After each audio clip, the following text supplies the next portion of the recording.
I have 6 o'clock. I'd like to call to order the regular Board of Education meeting for the Fort Zumwalt School District. JB, are we good? We're good. All right, thank you. If you would stand, please, for the Pledge of Allegiance, followed by a moment of silence. A moment of silence is to honor Lance Corporal Jared Schmitz, United States Marine Corps. I pledge allegiance to the flag of the United States of America and to the republic for which it stands, one nation, under God, indivisible, with liberty and justice for all.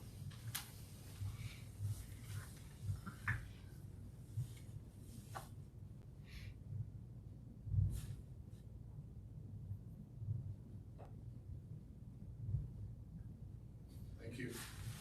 Our hearts truly go out to the Schmitz family. Jared was a 2019 graduate of South High School, Fort Zumwalt South High School. Tammy Green, roll call please. Gabriel? Craig? Here. Tom? Tommy? Here. John? Present. Erica? Here. Mike? Yes. Okay. All is present, and I need a motion to adopt the agenda that you have before you this evening. Power, second.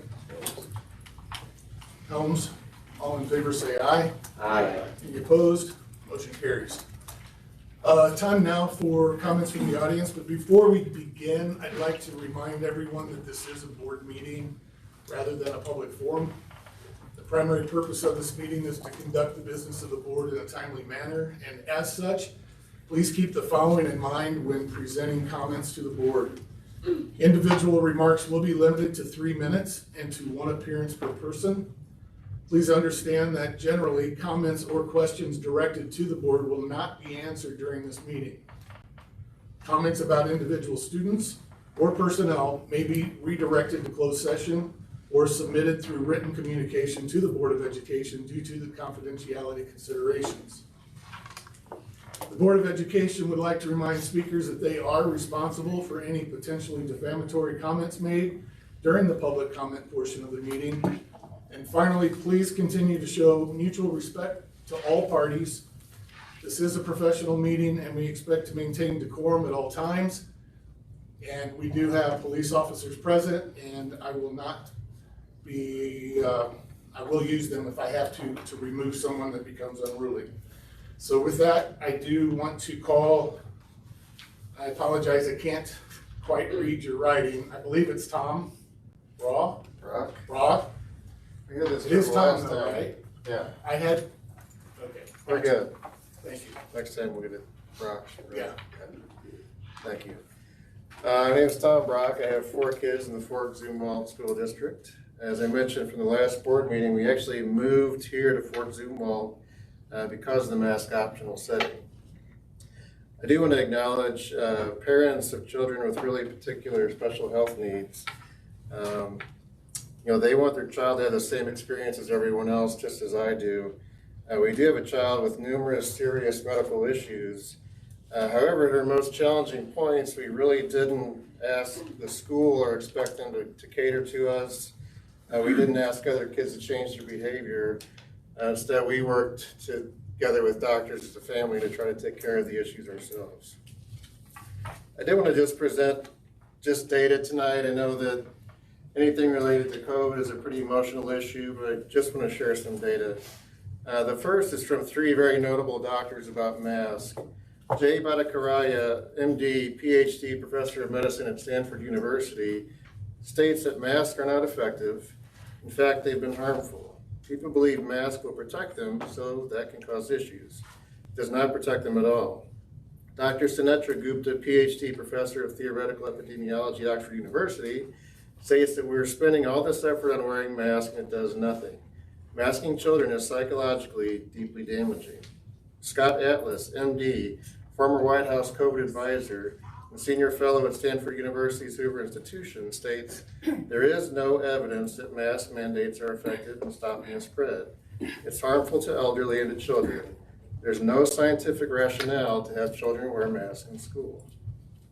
I want to talk about hospitalizations. According to the American Academy of Pediatrics, just 0.1% to 1.9% of all child COVID cases resulted in hospitalization.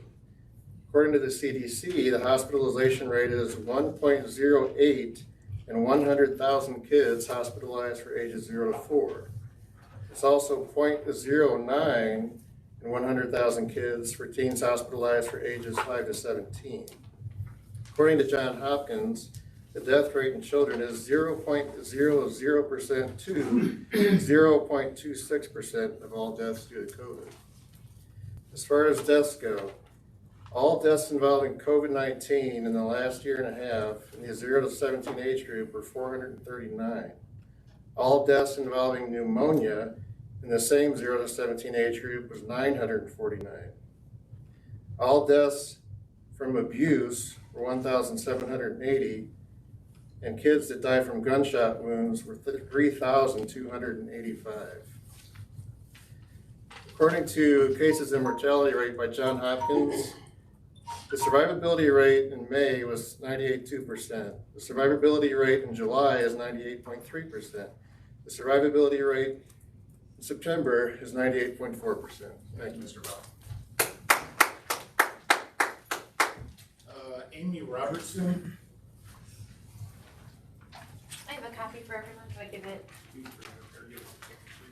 It's 2 pages. Thank you. Ladies and gentlemen of the board, COVID has created new and uncharted territory for our community, and in its wake, we are left with a community more now divided than ever before. Our children are watching as the adults surrounding them model behaviors that include yelling, fighting, name-calling, and even threatening. It's time that we as an educational community find common ground in order to move forward in the best interest of our children. Decisions are being made by boards of education with key players absent from the discussion. Where are the voices of the health department, the pediatricians, doctors, teachers, and school nurses, and of course parents that represent all viewpoints?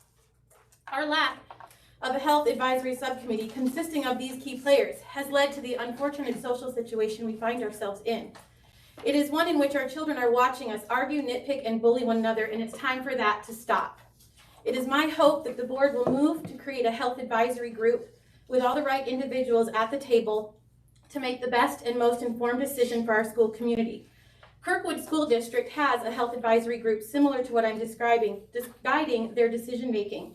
And I would invite all of you to review their website and COVID dashboard. I think you'll find their rate of infection and success to be incredibly impressive. Thankfully, we do have guidance from those educated in the field of science and medicine.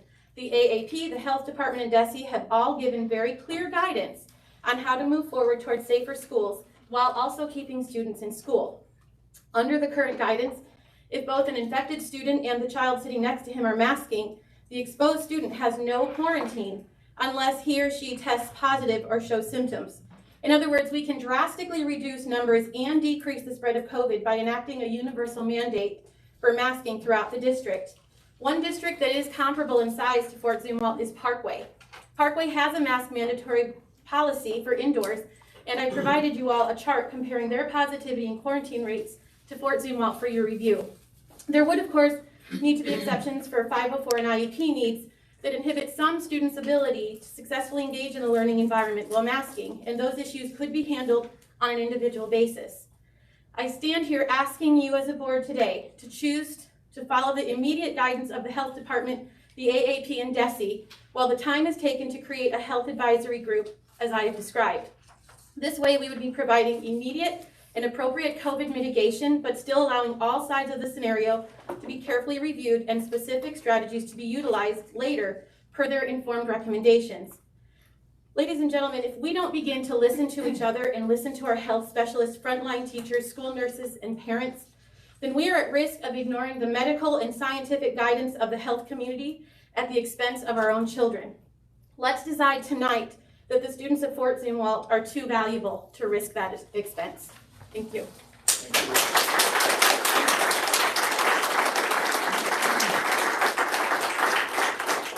Amy Rhodes.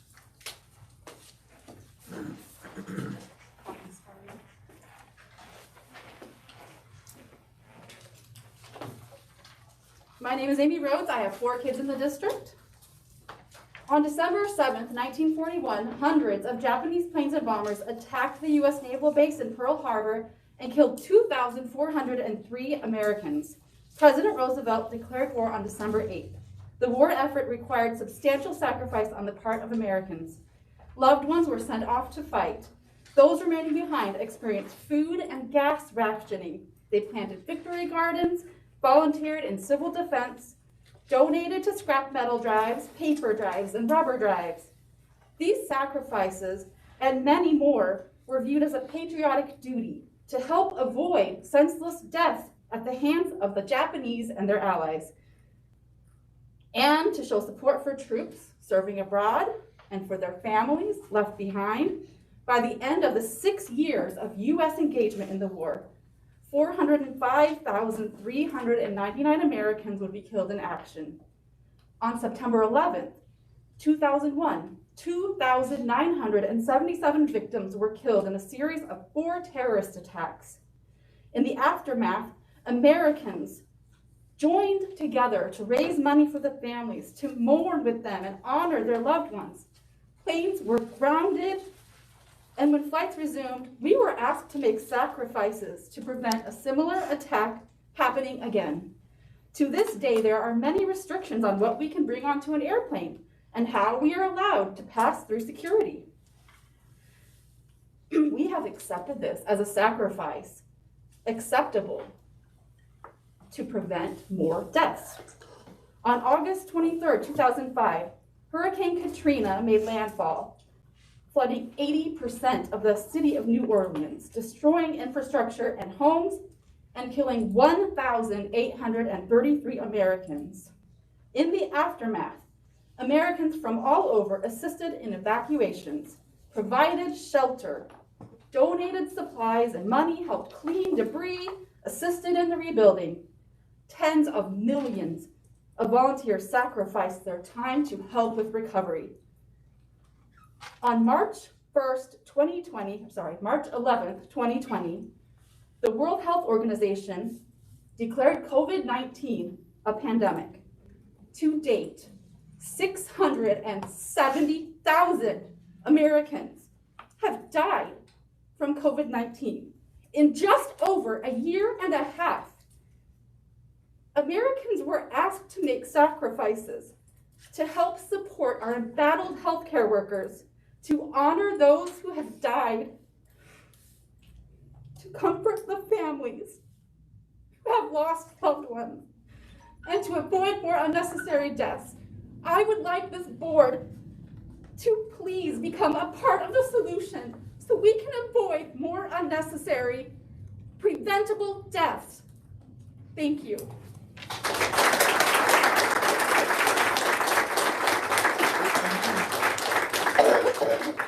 Megan Rogers.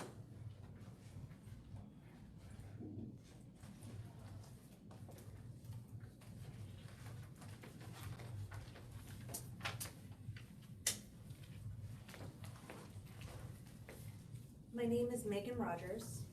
My daughter goes to JL Mudd. I spoke to you last session. You don't need me here telling you how bad the numbers really are. You know how bad they are. You have them. You know how dangerous it is becoming. Just as I'm sure you're aware of one of your own, a current student, is fighting for his life in the ICU from COVID. A high school football player. Only he isn't getting a parade or a rally in his name to support him or help his mother who is struggling. He is just a casualty of what freedom looks like in this country. My family, as I told you last time, did not get sick once with masks in place in the 2020 school year. So far this year, my daughter, my sons, and I have been sick now 4 times. 4 times since the school year has started. I currently have a son battling torticollis from a cold he got. Torticollis is something when a virus comes, it settles in his neck. And so for the next 3 weeks, he walks around like this. Picture a 4-year-old walking around like that. That's just from a simple cold, and he's my healthy child. My 2-year-old is on Zofran right now to stop vomiting, most likely from something his sister, 7 years old, brought home from school. She's masked, but masks only work if everyone is wearing them. Last week was real fun. I got to spend that holding him down twice a day while he screamed, giving him breathing treatments for his asthma from the cold my 7-year-old brought home. Imagine what COVID could do to us. Parents are mad about quarantines. If we implement masks, we could modify that. We could do a modified quarantine, and that would solve the solution. We'd solve the problem. You can't ask parents to do the right thing. They won't. They will do what is easiest for their family. Bottom line, just ask school nurses how many kids are put on fever reducers and sent to school with a prayer they don't get a call and sent home. Just spend a day at an elementary school drop-off or a pickup line and see how parents behave. It doesn't matter how many emails are sent out, how many times the principal talks to them. How the parents behave is just appalling and dangerous. They put kids' lives in danger. They do what is easiest for them. You can't ask them to do what's right.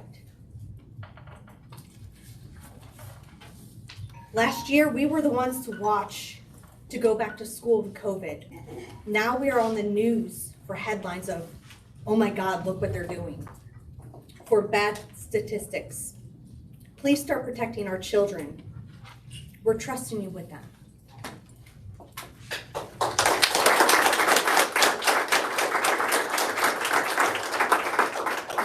Becky Lippstein.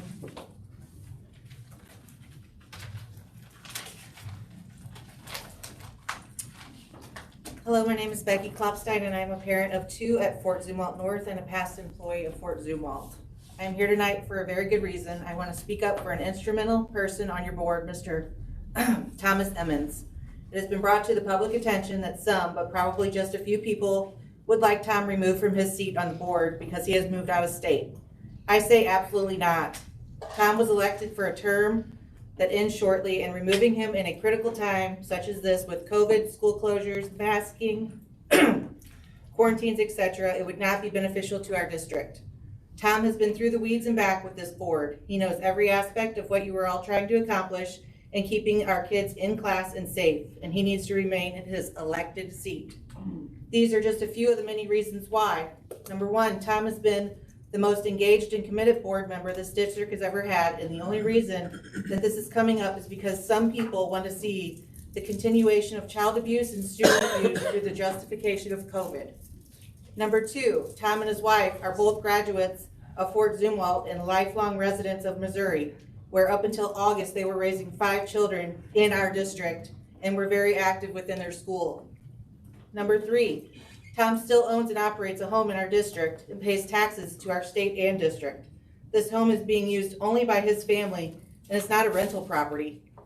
Number four, Tom has done over 20 town hall type meetings in our neighborhoods on his own time, where he does a question and answer session and brings many of those questions from concerned parents, students, and staff back to you all for discussion.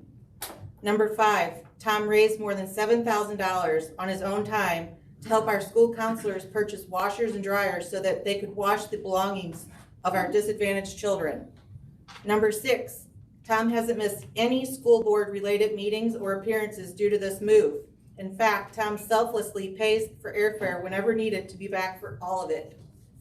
Number seven, my final reason to keep Tom on the board is because he has visited every single school in our district multiple times, and he has observed classrooms, and he has sat with our staff in break rooms at lunchtime, and he has gotten to know each and every one of them on a first name basis. How many of you can say that?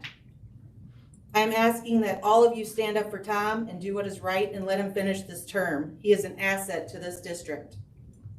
Since I have a few more seconds, I want to also mention contact tracing quarantine. I want you to modify the quarantine rules. The number last year was 30,000 kids sent home to quarantine. 1.28% of them came down with a symptom of COVID, which, just so you all know, are the same symptoms as the common cold and the flu. which have miraculously disappeared. The health department and the St. Charles County Council keep passing the buck on this issue, afraid of the consequences of losing funding for going against the government. It's time for you to take the lead and end this ridiculous practice of sending healthy kids home. Our test scores in every district in St. Charles County is all the proof that you need. Thank you. Thank you. And Bingham.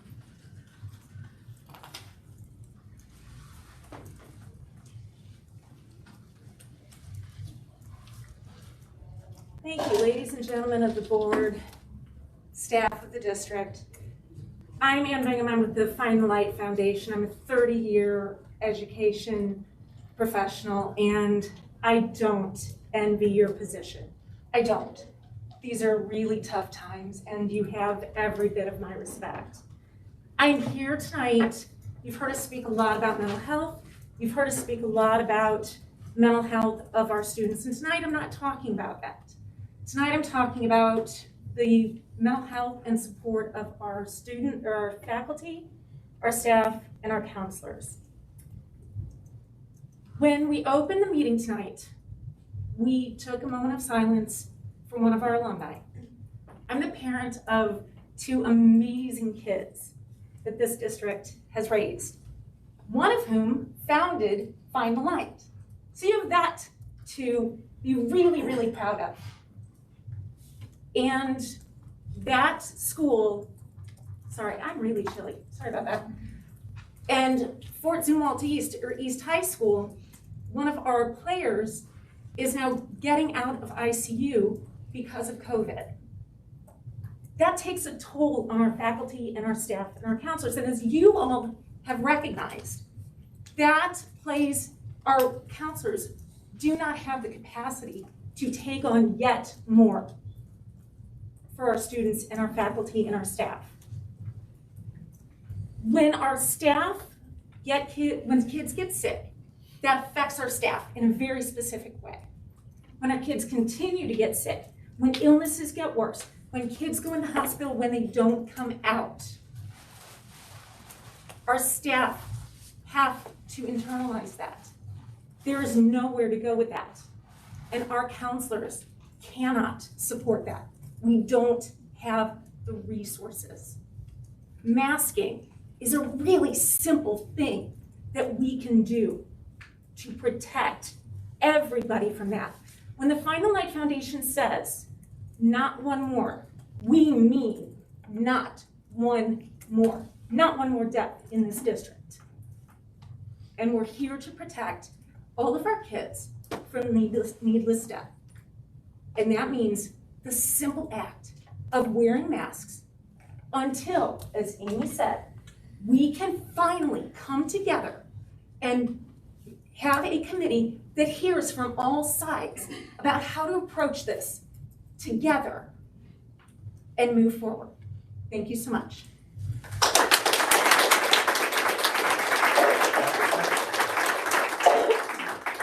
Amy Locastro. Have these for everyone.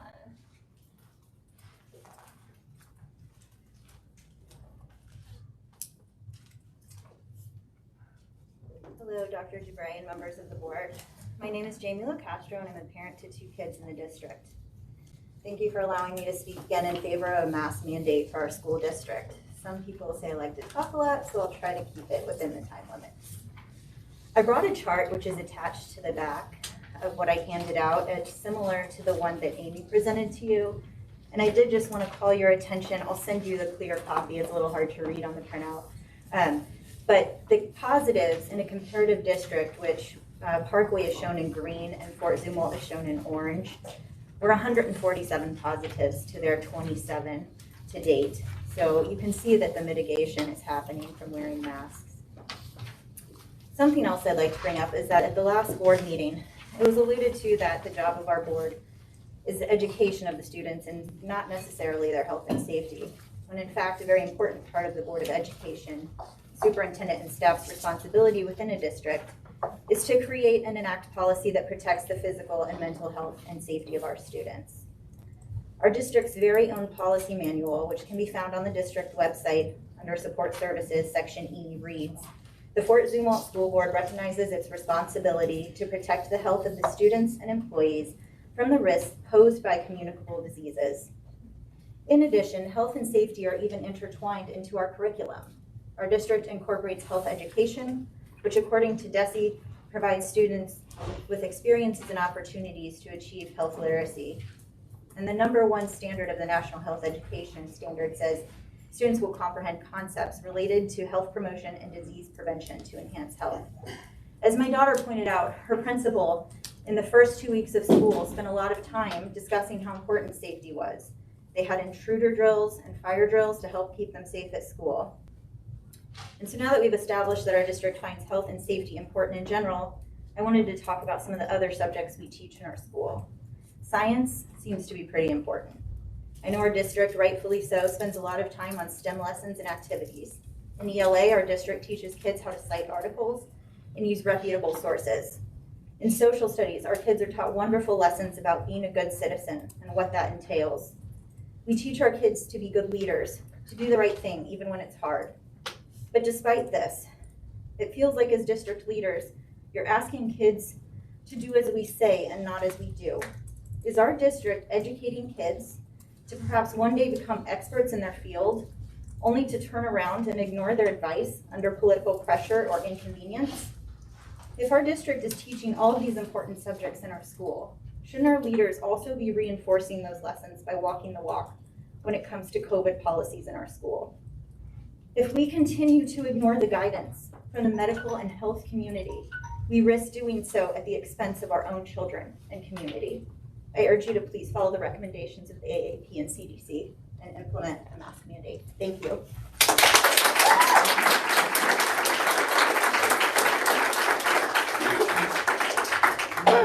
Julie Long. Julie.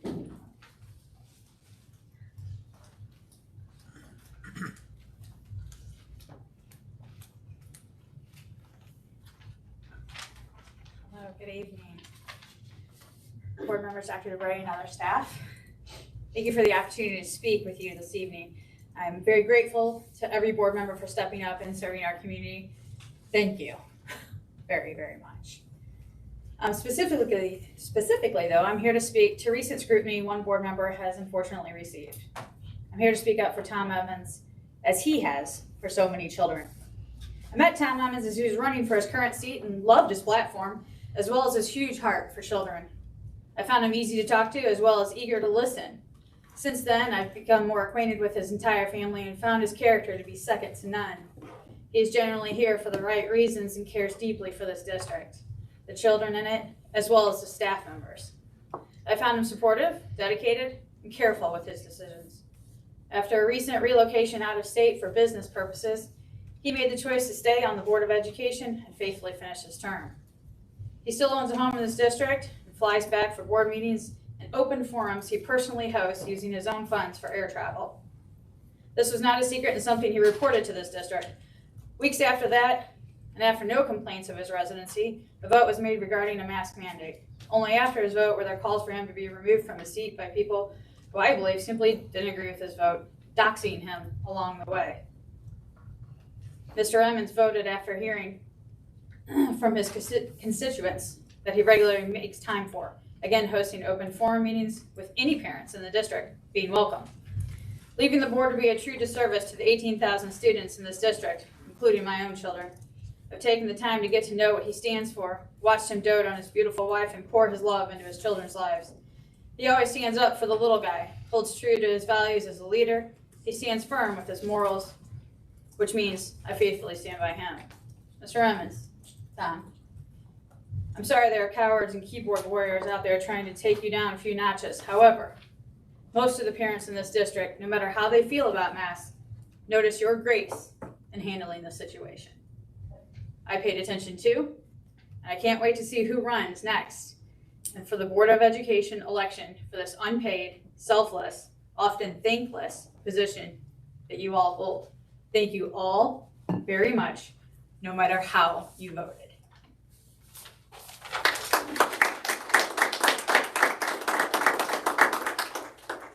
Heather Mudd. Heather? Good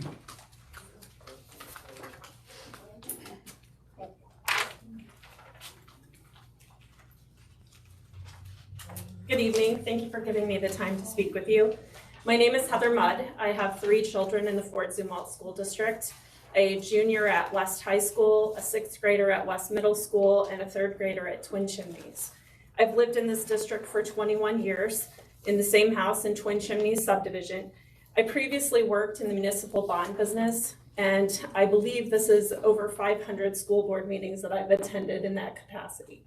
So I appreciate everything that you do. I want to talk to you about doing a cost-benefit analysis of having a mask policy versus not having one. And I think the best way that I address things is financially, so I'm just going to give you that type of information. In the 21 years I've lived in this district, I've never missed an election, any type of election, never won. And I've never not voted for anything that this district put on the ballot.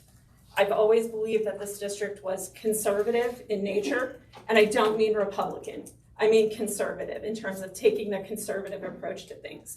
And I think you're drifting off course, and that makes me sad. I believe that this district has begun to drift from conservative policies when it comes to student safety. What does it mean to say the conservative choice? What's in the best interest of the children and the citizens of the district? I believe the answer is any and all actions which protect people from exposure to COVID-19. I believe the district has been bowing to pressure from a vocal minority. I do not believe that it is in the financial interest of the district to continue to fail to protect students, staff, and citizens from COVID-19. What are the potential pros of choosing a possible mask mandate for the district? 1, we maintain the conservative path. We protect students as much as we are possibly able to from COVID exposure, and we protect the district from the legal costs of COVID-based lawsuits. We ensure that students are able to be in school as much as possible in order to receive maximum state and federal funding. What are the possible negative outcomes of a mask policy? Some patrons in the district will probably be angry. Children may have to wear masks, which isn't fun, nobody likes it, and the district will need to enforce that mask mandate. What is the potential cost for the district of continuing to have no mask mandate? Many students have already left this district for private schools, for homeschooling, or for a virtual option. Children in quarantine also cost the district in funding dollars. There is already a negative here in terms of funding for the district and attendance outcomes for children. Educationally, the kids need to be in the classroom to benefit. My kids were virtual last year. It was the safest option for my household. It was not fun. It was very hard. Both my parents hold Master's Plus education degrees, and it was very difficult. I urge you to weigh the costs and benefits, protect the district financially, and protect students and citizens. Thank you.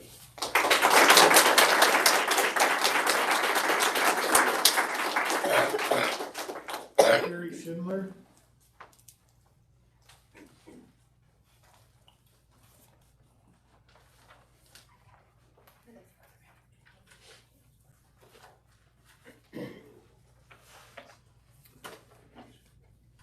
Good evening. My name is Carrie Schindler, and I'm the parent of 2 children in the district. Members of the board, thank you for allowing me the opportunity to speak to you this evening, and thanks to all of you for everything that you do for our district. Please know that I appreciate the tough position that you've been put in making decisions during the pandemic.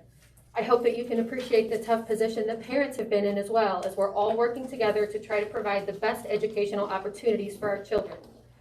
Last school year, the district created a collection of successful COVID mitigation strategies that included things such as cleaning protocols, social distancing, and universal masking.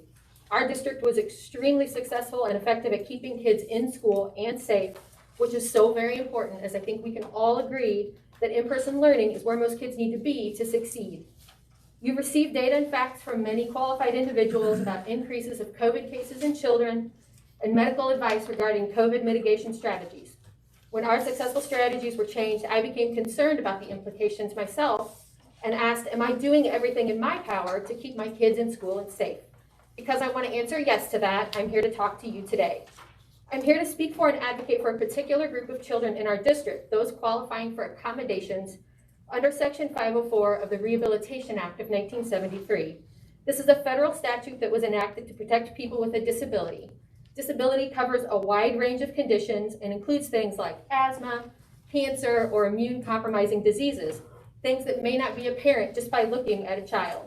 These conditions are not just considered a disability under the Act, but they are also identified by the CDC as putting individuals, including children, at higher risk of severe illness from COVID-19. Parents in our children have children with these conditions who qualify for those accommodations. Without using all our successful strategies from last year, we're at risk of ignoring the medical and scientific health community and putting our own children at risk. The Act and the district policy on 504 guidelines very clearly state that an eligible individual will not be denied, excluded, or discriminated against in any program receiving federal funds, including public schools.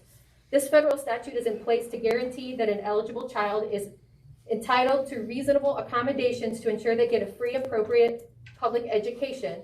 Last school year, our successful strategies were considered reasonable accommodations. These children have a right to receive an in-person education in a safe environment. Disability rights violations are starting to pop up with challenges in the legal system around places in our country. Even the Department of Education's Office of Civil Rights is starting investigation. Let's not let that become a problem in our district, and let's all just put in place the protocols that we know work, so then we can all answer yes when we ask ourselves, did I do everything in my power to keep kids in school and safe? Thank you.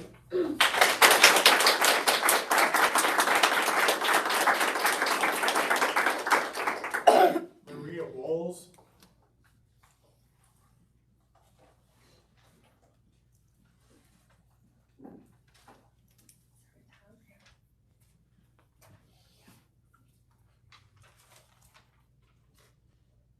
Good evening, and thank you for giving me the opportunity to speak tonight. Before we begin, I want to applaud your guys' efforts last year in mitigating COVID-19 in our schools. You did a great job. My name is Maria Wallace. I'm a nurse practitioner in internal medicine at BJC Medical Group. I've been a nurse practitioner for 12 years. Before that, I was an ER registered nurse at Barnes Jewish Emergency Department in St. Louis. I've been working in healthcare for 26 years. I moved back to O'Fallon in 2019 for safer schools. I have a third grader at Darden Elementary.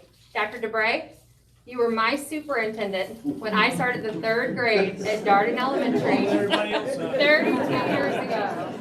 I graduated in '99 from Zumwalt South with BJ, my son, who's a practicing physician now, who's one of my good friends. Over the last 18 months, I've treated hundreds of COVID patients. Sadly, I've lost a lot.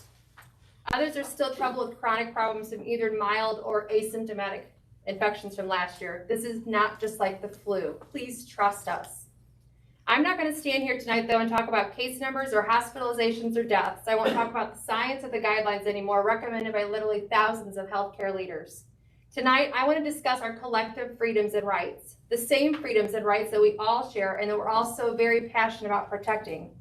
After all, that's why we're all here. Let's talk about how we can protect every single child in our district.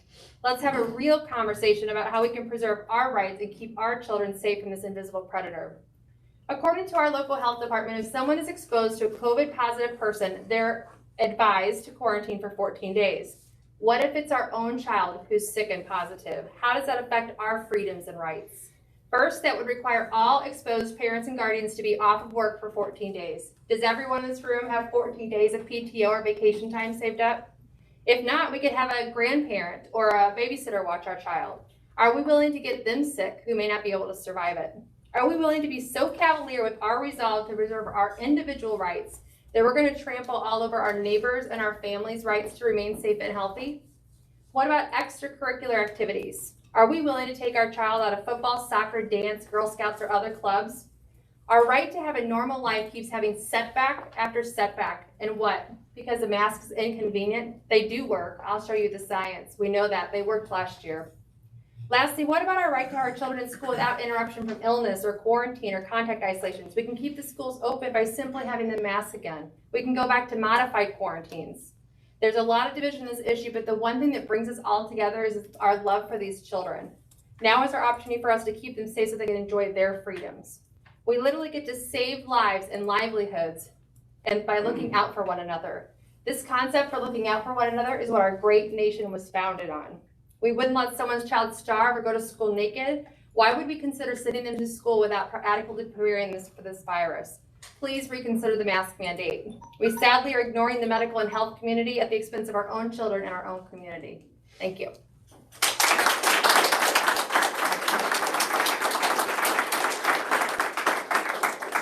Elena Crabtree, you could come forward.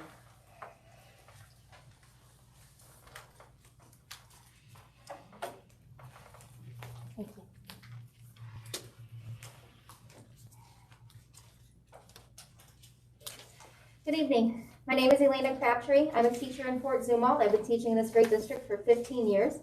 I'm also a Zumwalt parent. My husband and I have 4 children. Our oldest is in college, our youngest is in preschool. Our 2 middle children are currently students in the Fort Zumwalt district. I'm here to talk to you as a teacher and as a parent. I have 2 points I'll be discussing. First, I want to thank you for bringing Juan Wilson into our district. His important work has done immeasurable good for our students. My colleagues and I have learned so much from the professional development he's provided for us, and this has directly benefited students across the district. I encourage you to continue to support Mr. Wilson's efforts to advocate for all Fort Zumwalt students. My other topic is this. I propose that we amend the way that peanut allergies are handled in our schools. In several of our buildings, there are peanut-free areas, and some of our schools have the entire buildings peanut-free. This is a violation of the rights of other students. Students without nut allergies should be allowed to eat whatever they want. No one is forcing allergic children to eat peanuts. That's their choice. It's their responsibility to protect themselves. Other students should not be held responsible for protecting students with allergies. This might lead to someone having an allergic reaction, but they'll probably survive anyway. Now let me be clear. I do not advocate for what I just said. It's an analogy. But as our principals know all too well, there are parents in this district who fight for what I just said every single year. Why don't you change the policy? It's because you know that peanut-safe measures protect the children, and you know that school is a place that children should be protected. Even though it's inconvenient for some, and some parents don't like it, you still enforce it because it's the right thing to do. Working together as a community to protect each other, especially children, is the right thing to do. Even when it's inconvenient, even when some people don't like it. A member of our school board said at last month's meeting that it's not our job to protect students, but it is. In our district's annual training, it's clearly stated, quote, it's the school's job to protect the students. Every Fort Zumwalt staff member has to even pass a quiz agreeing to that statement. And it should be that way. We should be protecting these children. The way to do that right now is by requiring masks. I know that at last month's meeting, a teacher came up here and complained that masks last year made it so he could not connect with his students. That was a personal issue for that one teacher. I know that my colleagues and I had better personal connections than ever last year with our students. Masks do not get in the way of a good teacher connecting with their students. He also spoke of academic health, which is not even a real thing, by the way. But when students are sick with COVID, their academics certainly suffer. So does their mental health. By the way, mental health doesn't exist without physical health. Students have to be alive and well in order to be happy. By mandating masks at some of our schools already, you've acknowledged that masks do work. Moving forward, let's be proactive rather than reactive. Please do the right thing. Immediately require masks for all Fort Zumwalt schools before it's too late.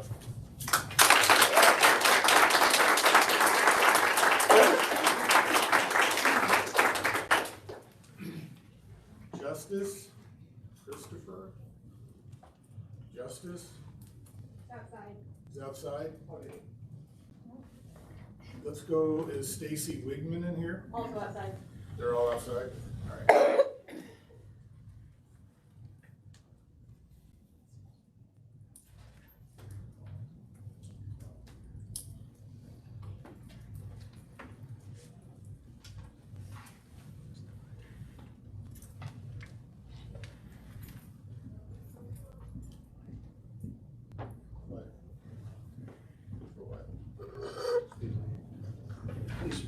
Please take care of it. Yeah.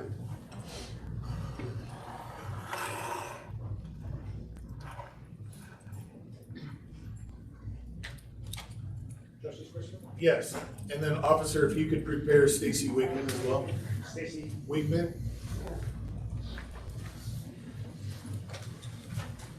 Good afternoon, everyone. I hope you're all in fair spirits and good weather.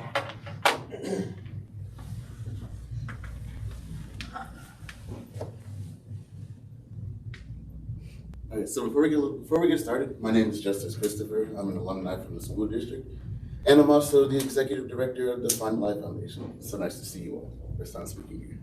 So, just as a reminder, what my group does, our scope is that our focus is to advocate for the mental health of students.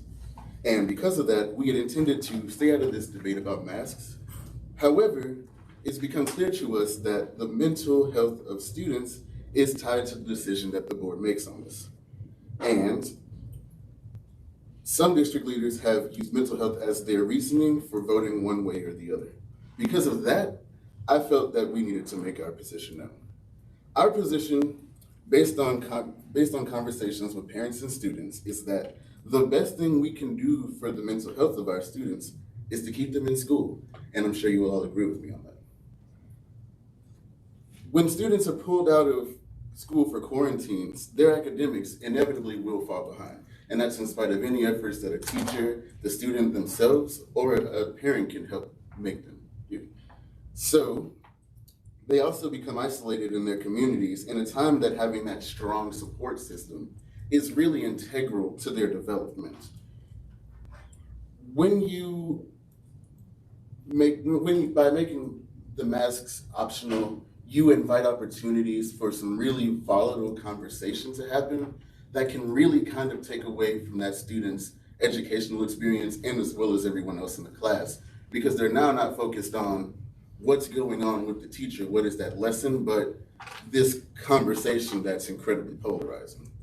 And students have also voiced to us that they have been experiencing anxiety and that they have been experiencing a lot of strong feelings about this. Uncertainty is one of them, where they don't know when they're going to be quarantined or if the rules will ever change on that.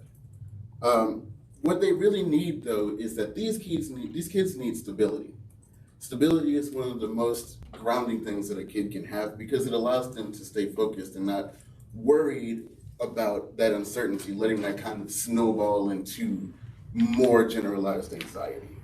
So the solution to these problems obviously isn't halting quarantines, because doing that would just cause more harm than good. But the solution is ensuring that these kids are exposed to COVID as infrequently as possible. And I would like to commend all of you for your resolve to making sure that that happens.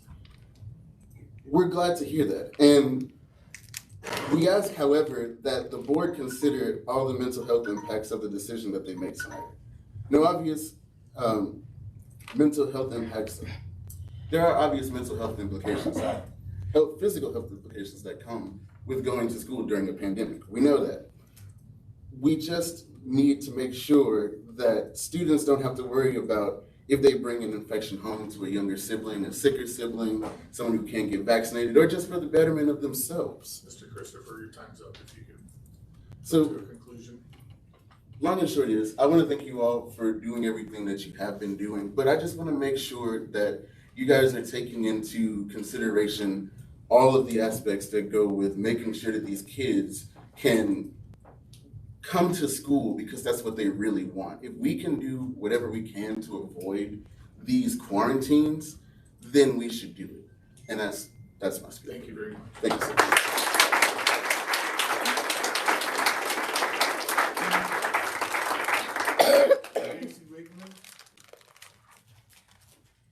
Is there a Tricia Garcia in here or is she outside?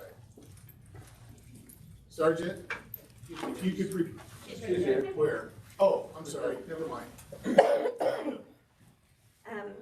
My name's Stacy. I'm an FCE alum, and I thought I could add another perspective on masks. In November of 2020, I lost my dad to COVID. After weeks of suffering on his part and on my family's part, we had to make the decision to take him off of life support. I'm not telling you this for sympathy. I'm not telling you this because I want you to feel bad. I'm telling you this because there's a level of trauma and PTSD that comes with losing a family member to COVID, even having COVID. When it comes to masks, it's understood that they are used to protect others, not yourself. My dad worked for a place that did not enforce the mask mandates. In fact, he was ridiculed for being the only one wearing a mask. But he was the one that died. Masks only work when everyone cooperates. Let me reiterate, adults under a mask mandate before the vaccine was available were incapable of wearing masks and stopping the spread. Students can get the virus, faculty can get the virus, and they could pass it on to their loved ones at home.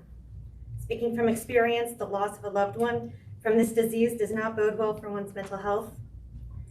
Imagine the guilt a student could feel by bringing home a virus that would kill someone they love most. Imagine the suffering they would endure knowing they followed the rules when no one else did, but they were the ones punished. I beg you to enforce masks in schools. If this school district can enforce the length of shorts, I'm sure they could enforce a life-saving mask as well. If I could sit through a graphic presentation on the importance of seatbelts, I'm sure students can handle learning about the importance of masks. Please think of the kids who have to place this responsibility on their shoulders. Please don't be the reason a child loses a parent to this disease. No one should have to learn what I learned the hard way. Thank you.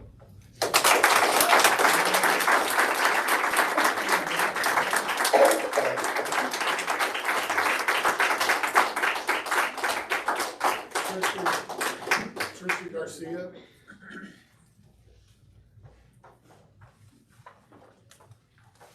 Hi.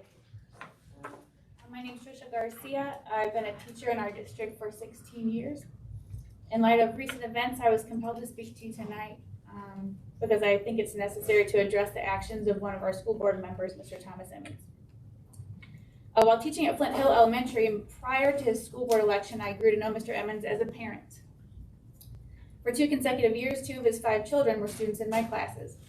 And for 2 consecutive years, I was truly moved by the supportive involvement of he and his wife, Crystal, who served not only as head room parent for my class, but also as our PTC president for the school. The Emmons family had a tremendous presence in our school community. Crystal organized school fundraisers, social events for the students, the families. She took charge of staff appreciation, put together parties, and volunteered in the classroom. Additionally, Tom could often be seen in the building, setting up for events, attending PTC meetings, or hand delivering supplies his family personally donated to teachers in the building. All those things are respectable. What stood out the most to me was the impeccable character and leadership demonstrated by their children. As teachers, we come across students in our careers who stand out for a lot of reasons, but I can honestly say that I have never worked with children like this before. Before I taught his son, I never had a 3rd grade boy tell me that he thought a woman should be supported as president and that he wanted to advocate for women's rights. It was Hillary's election year. I never had a 3rd grader march out to the playground and stand up for a student who had punched him in the face just the day before, or demand that girls be allowed on their kickball game as equals. I never had a 3rd grader say the words to me, "I respectfully disagree with you." Before I taught his son, I never had a student spend every minute of playtime reading everything he could about the civil rights movement so he could include more accurate historical details in his writing.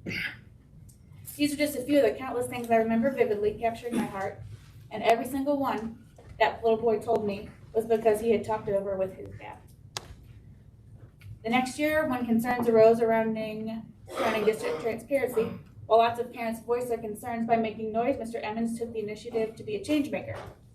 He reached out to the teachers to hear our concerns. He spent time going door to door, listening to parents, learning about the families in our district. He made signs, campaigned, and committed to engagement with the community.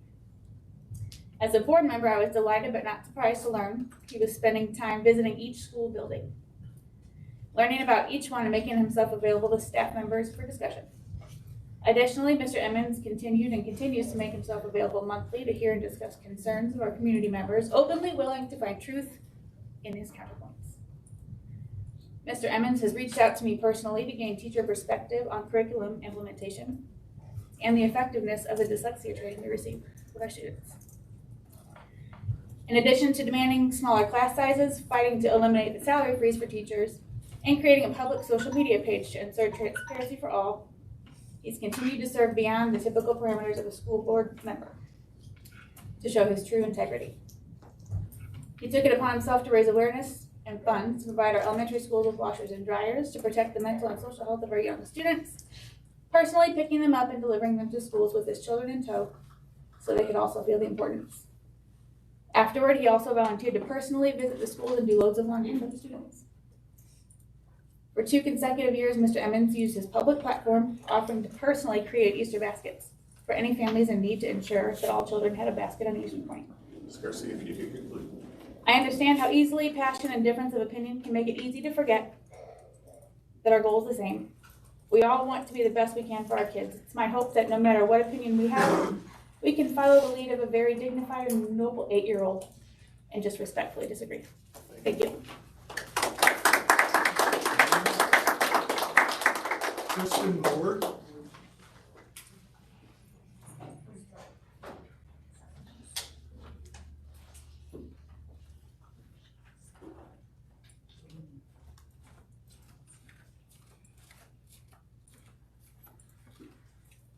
Good evening, and thank you for allowing me the opportunity to speak on behalf of elementary teachers who are in support of changing our mask policy in our elementary schools.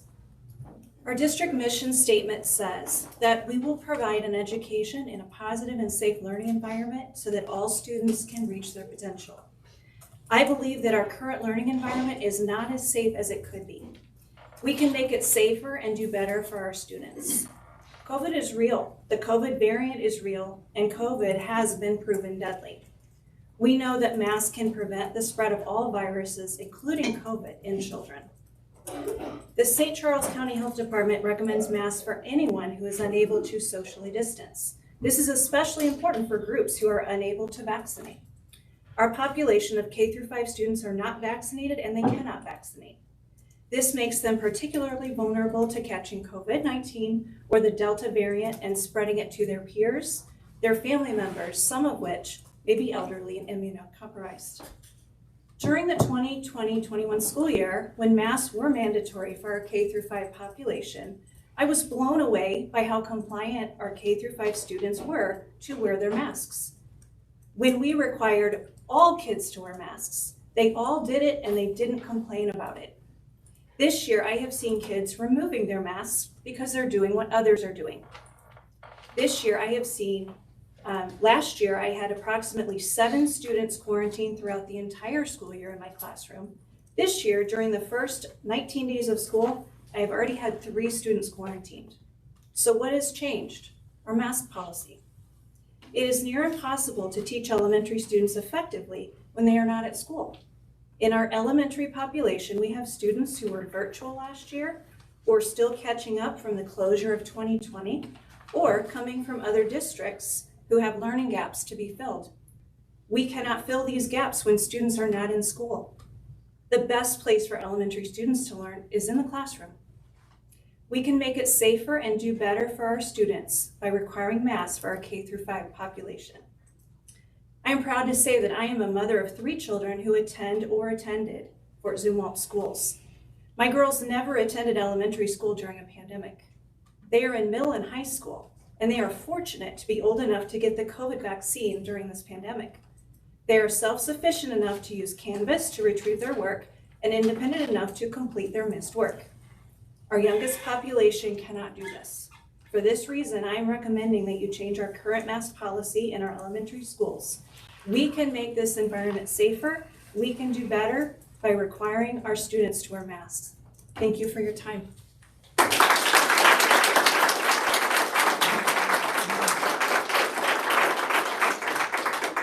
Arnie Dinoff, he may be outside. Arnie Dinoff.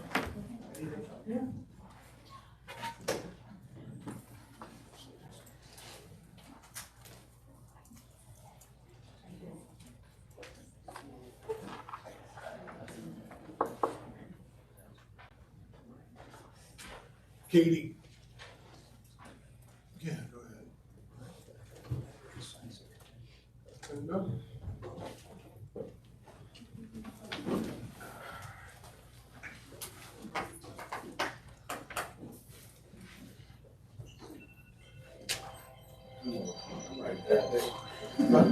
recess at 2:11.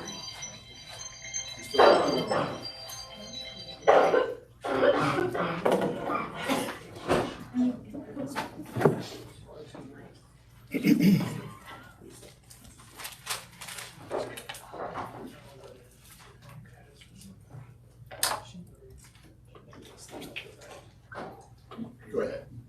Thank you very much, members of the Board of Directors. My name is Arnie C. Acedinoff, District and County Public Advocate. The first issue that I'd like to speak about is the larger venue. I've asked for months, and this is a pattern that the district is ignoring, including the superintendent, and public safety is a jeopardy here. Chapter 610 of the Missouri Revised State Statutes, it's law. And let me quote from this law. I'm not only exhausted from the heat outside, I was not given access to the public hearing tax levy, which I'll be filing a complaint with the state auditor because you're obligated to hear from the public during the tax levy hearing.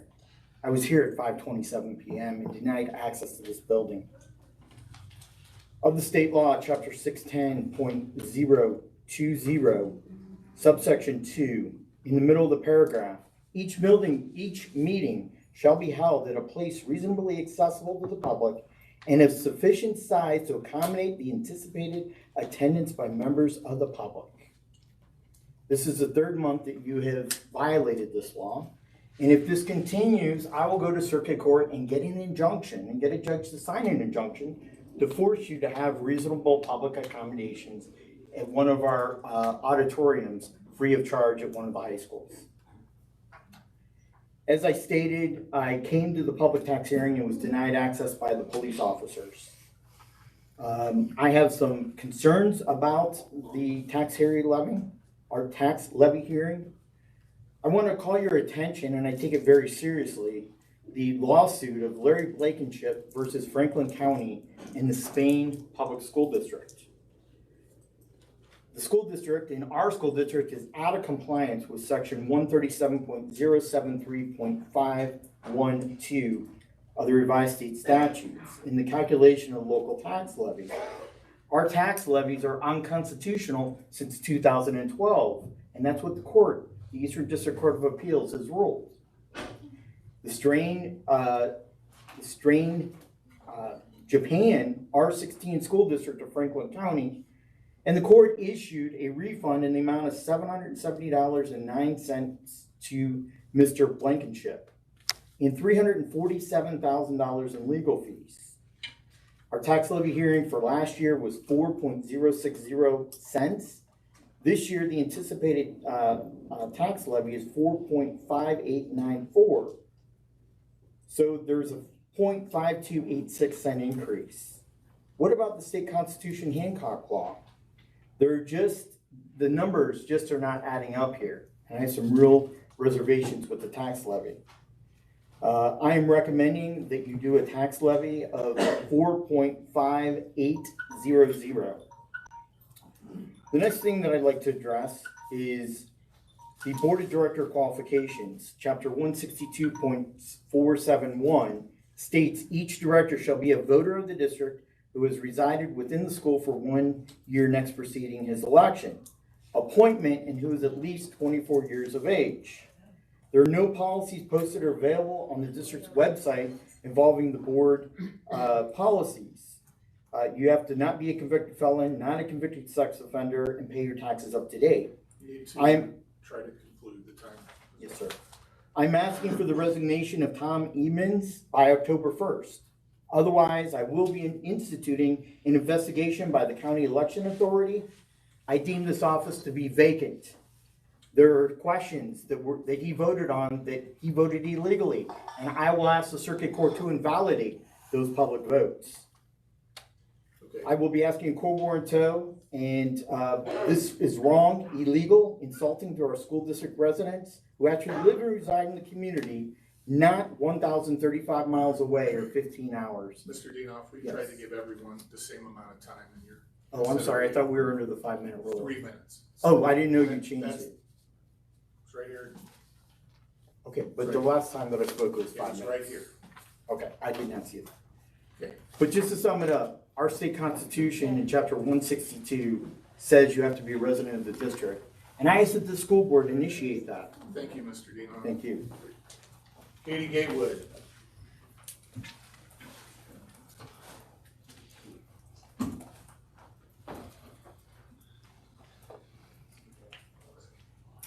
Hi, Katie Gatewood. Thanks so much for your time and allowing me to speak. First, I wanted to take a moment to thank you all for the work you're doing, and I'm very proud of it. I want to thank all of the teachers that are here and came to speak on behalf of your students as well. I appreciate it. I am a parent of twin girls who attend Fort Zumwalt North High School. They have chosen not to wear a mask after being in school for the last year wearing masks. They did attend all year last year. Being in high school is the best way for them to learn, communicate with their teachers and fellow students, as well as grow to be future leaders of the country. I understand this is an emotionally charged topic, but it doesn't have to be. If folks want their children to wear masks, they should. If they don't want them to wear masks, they shouldn't have to either. What I believe to be the best course of action is to test our children for antibodies and not COVID. There are places in O'Fallon that are testing and getting some very interesting results from those tests. I want you to know, as the board, and I understand voting gives us the freedom to choose which is right and constitutional. So as I'm listening to some of the comments that I'm hearing, I want you guys to understand, I get it. I just lost my father-in-law from COVID. He was vaccinated. So it's not as though I don't understand what some of these people are talking about. However, masks don't save us from COVID. They don't.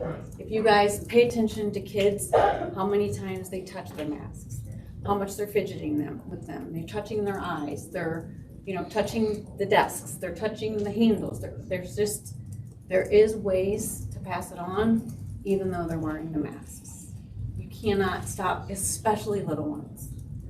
I get it, as board members, y'all probably walked in here with a decision on your mind about this, and I understand that as well. I just want you guys who have kids in the district to vote your conscience, and those of you that don't have kids in the district to imagine if you did. My girls last year had a really hard time wearing the masks, okay? And as a parent, I watched them struggle. I mean, they are honor roll students. Dr. DeBray could probably give you guys their grades. But taking tests, doing work, and communicating with those masks on is very, very difficult. They were stressed and they were under a lot of pressure. So I just ask that you guys would take that into consideration. And as far as Mr. Emmons goes, I sat in a meeting with him at the very beginning of this, and he allowed the parents and the teachers and everyone to speak with him. And Mr. Callahan was there as well. So I think him being on this board is an asset to you guys. I appreciate your time. Thanks.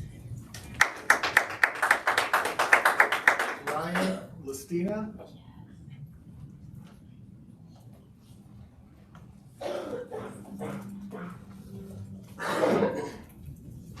As a parent of two students, I want to thank you all for the hard work that you put into ensuring the best educational environment possible for our children. Fort Zumwalt is a great district because of you guys and people like you. Although I disagree with Tom's previous vote on masking in schools, I feel that he's done a great job overall and should finish out his term. Over the past 18 months, we've learned a lot about COVID-19. A widely cited and peer-reviewed meta-analysis of over 170 studies from 16 countries across 6 continents proved the efficacy of even cloth masks for source control of COVID. We know it's an airborne virus, and we know that universal masking is an effective technique for source control. In fact, Dr. DeBray's response to a school infection rate of over 4% universal masking because it works. Several people have brought up the low numbers of students in 2020 who tested COVID positive after exposure to another student. With the 5 to 8 times increased contagiousness of the Delta variant, that number is now irrelevant. It's much easier to spread the Delta variant, and we're seeing that here and now in our schools.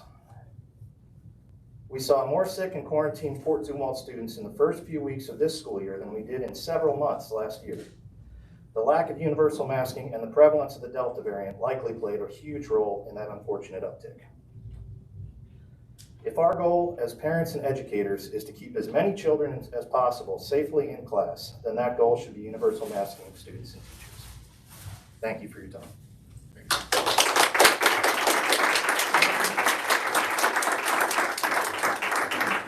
Will File.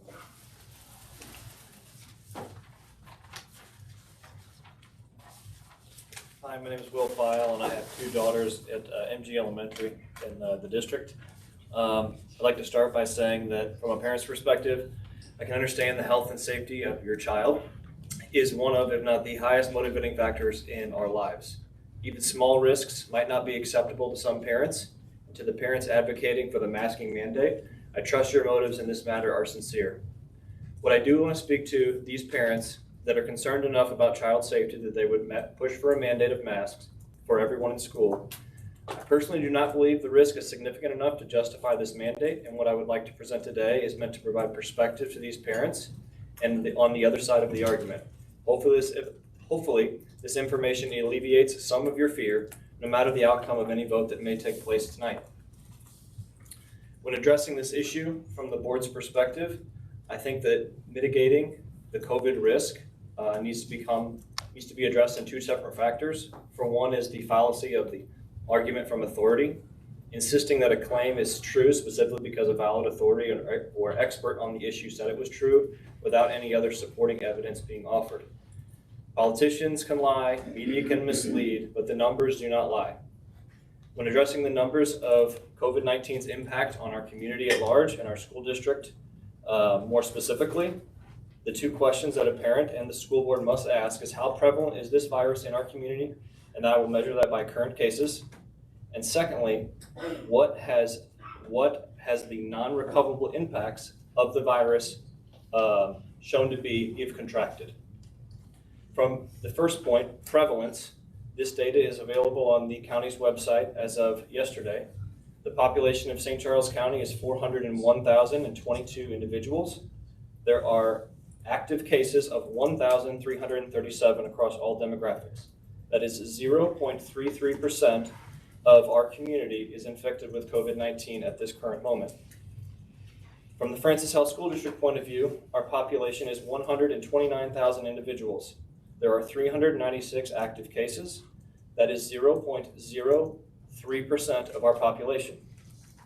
As far as if that risk is realized or one of those small percentages actually comes to fruition and you do contract COVID, the goal of this board is to protect these students. And what impact would that have on a student? In St. Charles County, ages 0 to 19, since the beginning of the pandemic, there have been 7,663 instances of this occurring. 0 deaths have occurred and a 100% recovery rate has been achieved. In the Francis House School, or the Fort Zumwalt School District, there are 18,300 students. 2,117 cases in our student body have occurred. 0 have died from COVID with a 100% recovery rate. I don't know what's going to happen with COVID. I don't know how it's going to mutate over time, but we can show examples that have happened statistically, and the best predictor of the future is the past. Thank you. Thank you. Billy Sullivan.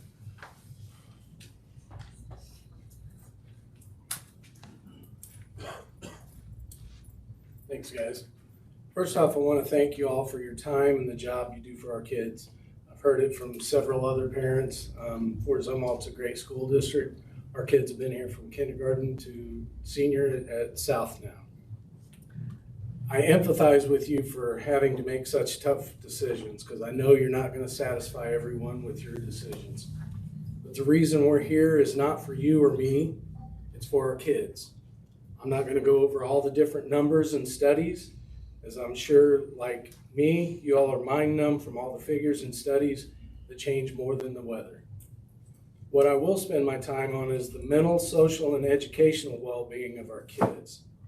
Their short-term health and safety are important, but their long-term mental health and well-being is what we should be focused on. Deciding whether our kids need to be kept home when they are sick, that should be an easy parental decision. But I know lots of parents who will send their kids to school sick because staying home just isn't convenient for them. We've always kept our kids home from school when they're sick or show any signs of something coming on. Not when their friends are sick, but when they were sick. I don't care if they have a test or a competition or anything else that comes to mind. If they're running a fever or show signs of an infection coming on, be responsible and keep your kids home. That's the easiest way to solve a lot of these problems.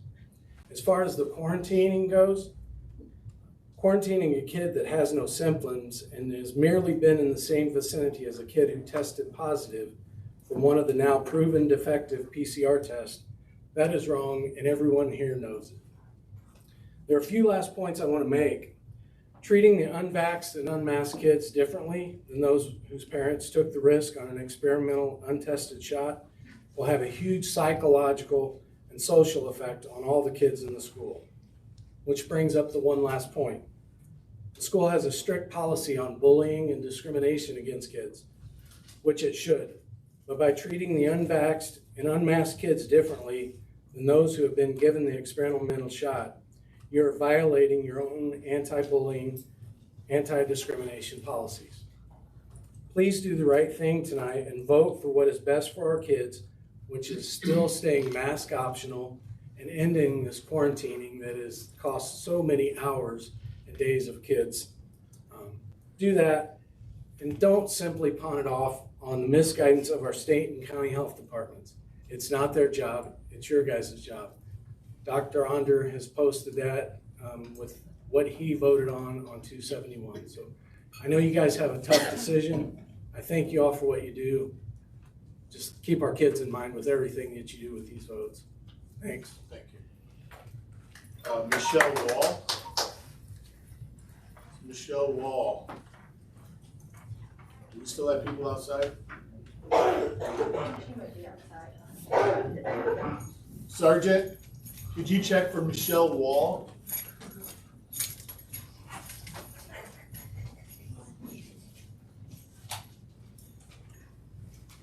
Just for curiosity, Doug Steinmeier, Carol Pitzer. Is Carol here?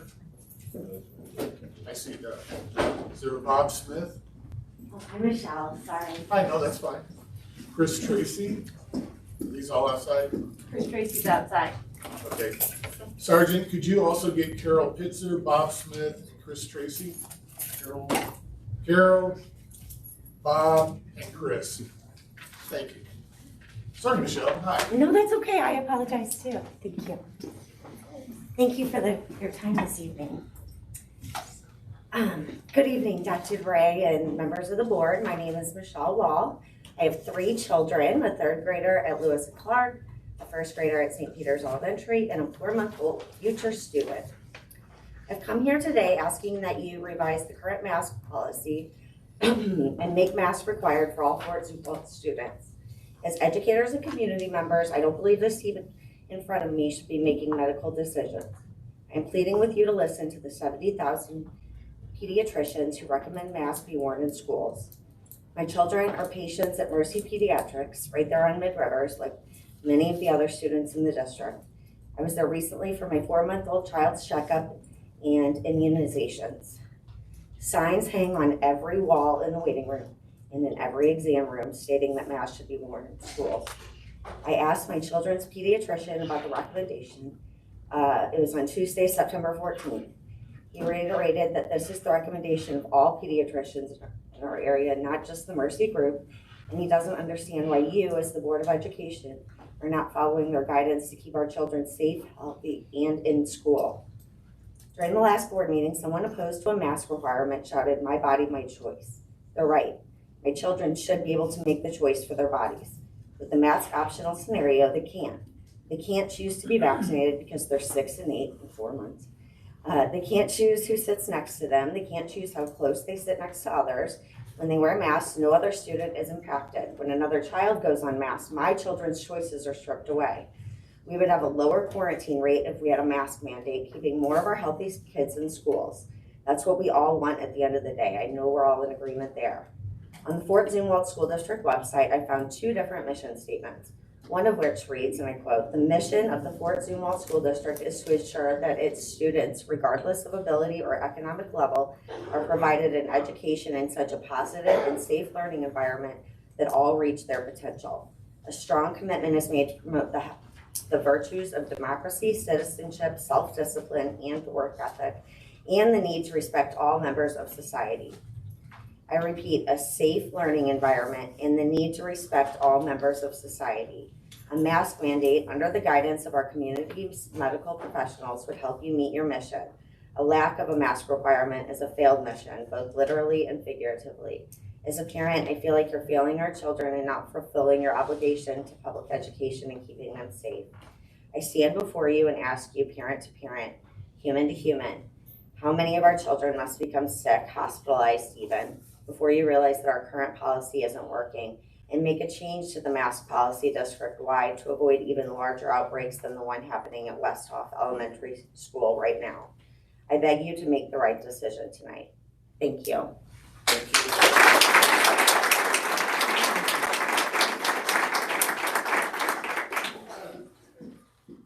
Doug Steinmeier. Good evening. Thank you for listening to the long comments. First, as a person that typically attends these meetings, it's nice to see so much involvement. There have been quite a few years where it's me and like 4 other people out there. So I appreciate that, and I hope even after this is over, everyone still remains involved in the decisions in Fort Zumwalt. Tonight I'm here as one with the t-shirt. I'm here to support Juan. He was a former student of mine, as is Tom, which makes me very old and a longtime member of Fort Zumwalt faculty.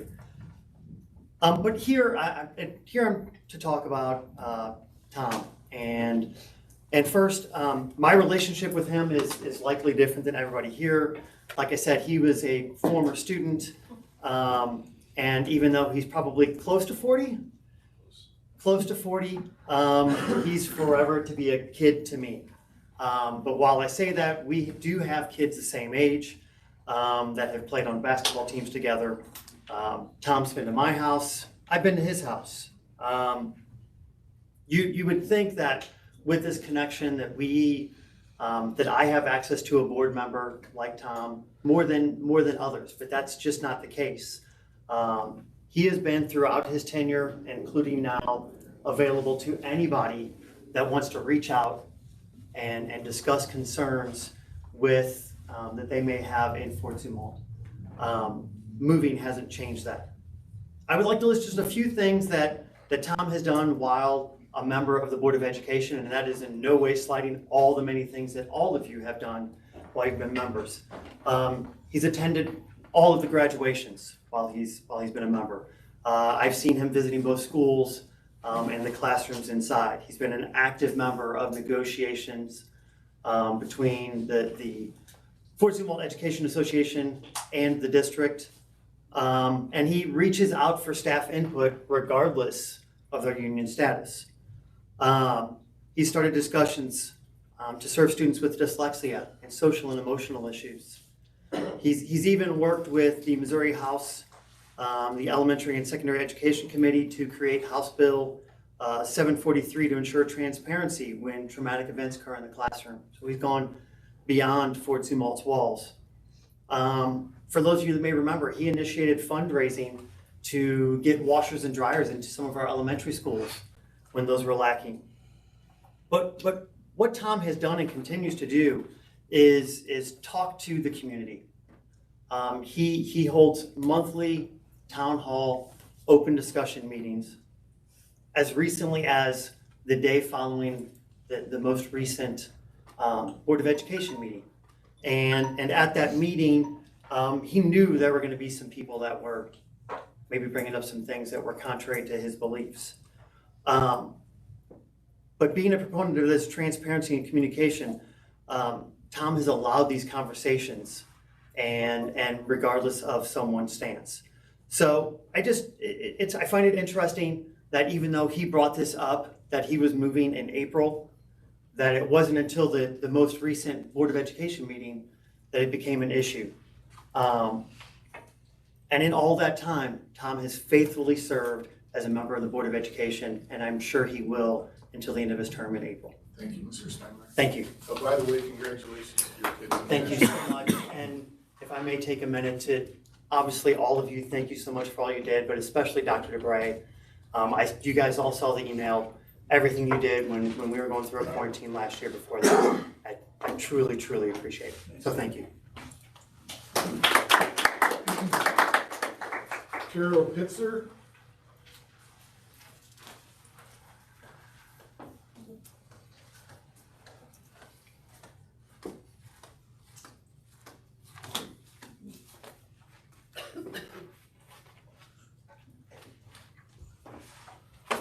Hi, I'm Carol Pitzer. I'm a grandmother. My kids went to school with Dr. DeBray's and swim team, all of that. Now my grandkids are in the same school district. And first of all, I agree with what he said about Thomas Emmons. I attended his last town hall meeting, and he was like extremely patient. I don't know how anyone could be.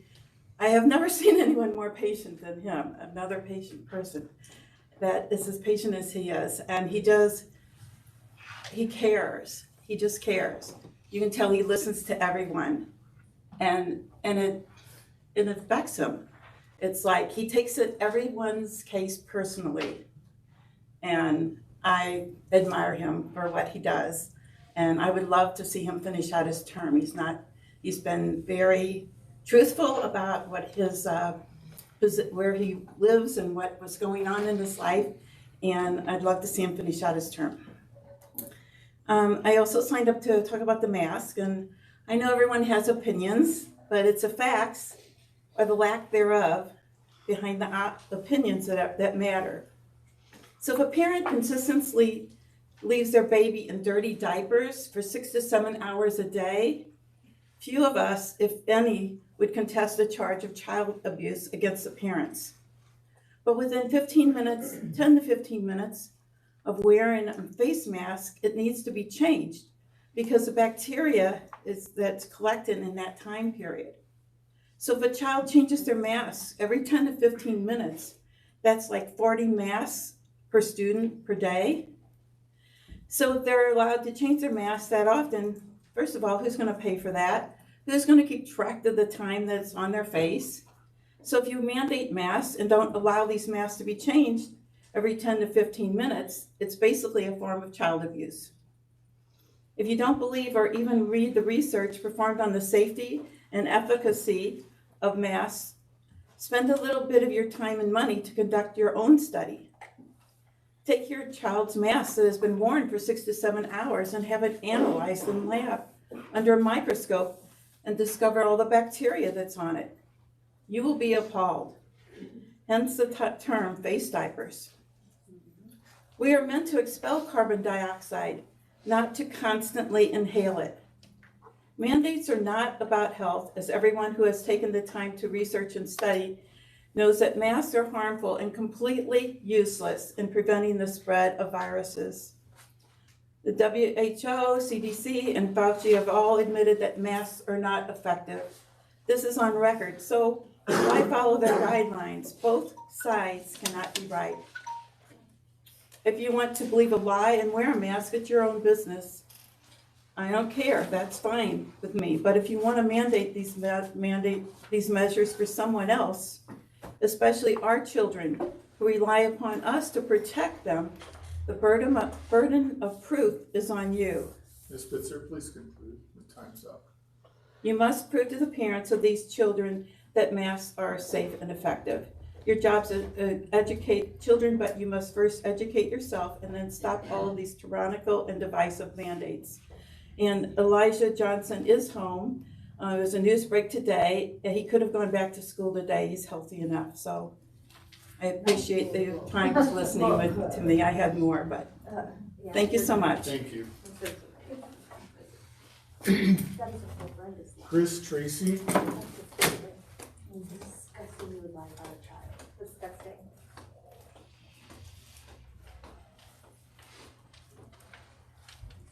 Good evening. Thank you for allowing me to speak. Can I ask you, are you in the Fort Zumwalt School District? My daughters are. Okay, thank you. So I'm a father of two daughters. I have one that's had a heart transplant due to virus and contagious diseases. And my oldest daughter, she passed away. This was not coronavirus related, but it is virus related. We follow the guidance of St. Louis Children's Hospital. They ask us to mask. I'm asking you guys to reduce the risk. Thank you. Thank you.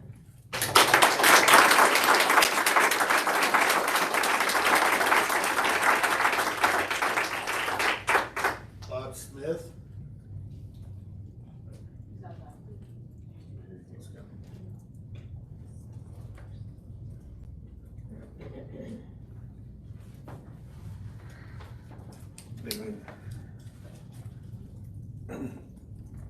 Thanks for giving us the opportunity to let parents be heard. Wanted to address you guys tonight. A lot of my information came from Senator Onder's letter to County Executive Steve Ellman, dated September 9th, in reference to county quarantine policies. I want to start off, no one wishes to minimize the seriousness of COVID-19, especially when it hits home, close to home, with one of the children at my son's high school. With that being said, to date, no children under the age of 10 in Missouri has died from COVID. Of the 10,200 deaths from COVID in Missouri, only 5.05% are in children between 10 to 17. The CDC's current estimated infection fatality rate is 0% for ages 0 to 17 and 0.05% for 18 to 49. As of 9/5/2021, St. Charles County has not recorded a single COVID death under the age of 30.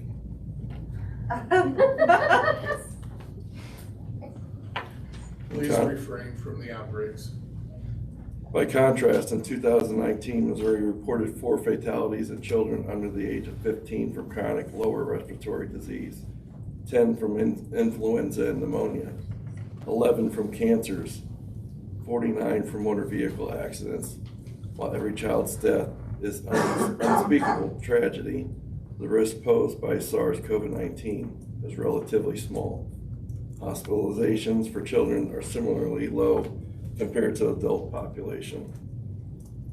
It is also the case of children who contract COVID-19 transmit the virus at a very low rate. Numerous studies published in the United States and throughout the world attest to this. Closer to home, Jefferson County, its reports of 1.31% of close contacts, COVID-19 cases tested positive during their quarantine, a very low number. Data from Jefferson County schools collected during 2020-21 season school year show that those who had a household contact due to COVID-19 ended up testing positive 3 to 24% of the time, whereas contact with a case at school resulted in a positive case only 1 to 3% of the time. The county's quarantine policy has resulted in enormous harm to our children's education. Between January and May of 2021, there have been 1,175 full quarantines in Francis House School District, 2,580 in Wentzville, 985 Fort Zumwalt, 134 in Archer Farm, 555 in St. Charles, 544 in private schools. This resulted in 11,750, 25,800, 9,850, 1,340, 5,550, and 5,440 lost days of school respectively. Mr. Smith, if you could conclude, the time is up. Yes, sir. In conclusion, my biggest complaint is if a kid is vaccinated under school's policy, they don't have to quarantine, even though the CDC guidelines say that if you're vaccinated or unvaccinated, you can still catch it, you can still spread it. But the only ones that are being punished are those that are unvaccinated. Okay. Thank you very much. Thank you. That would conclude the comments from the audience. Is the board okay? Do you want to continue?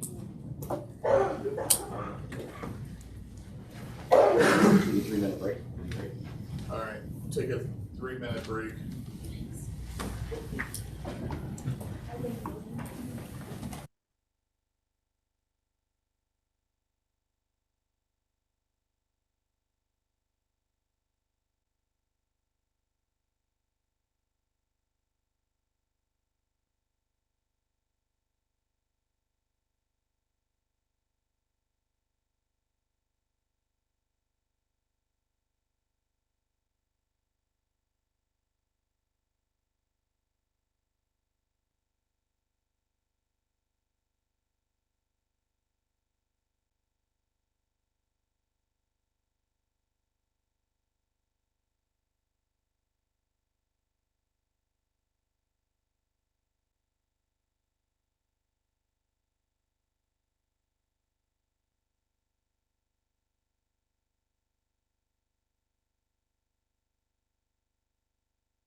All right, Mr. Wilson.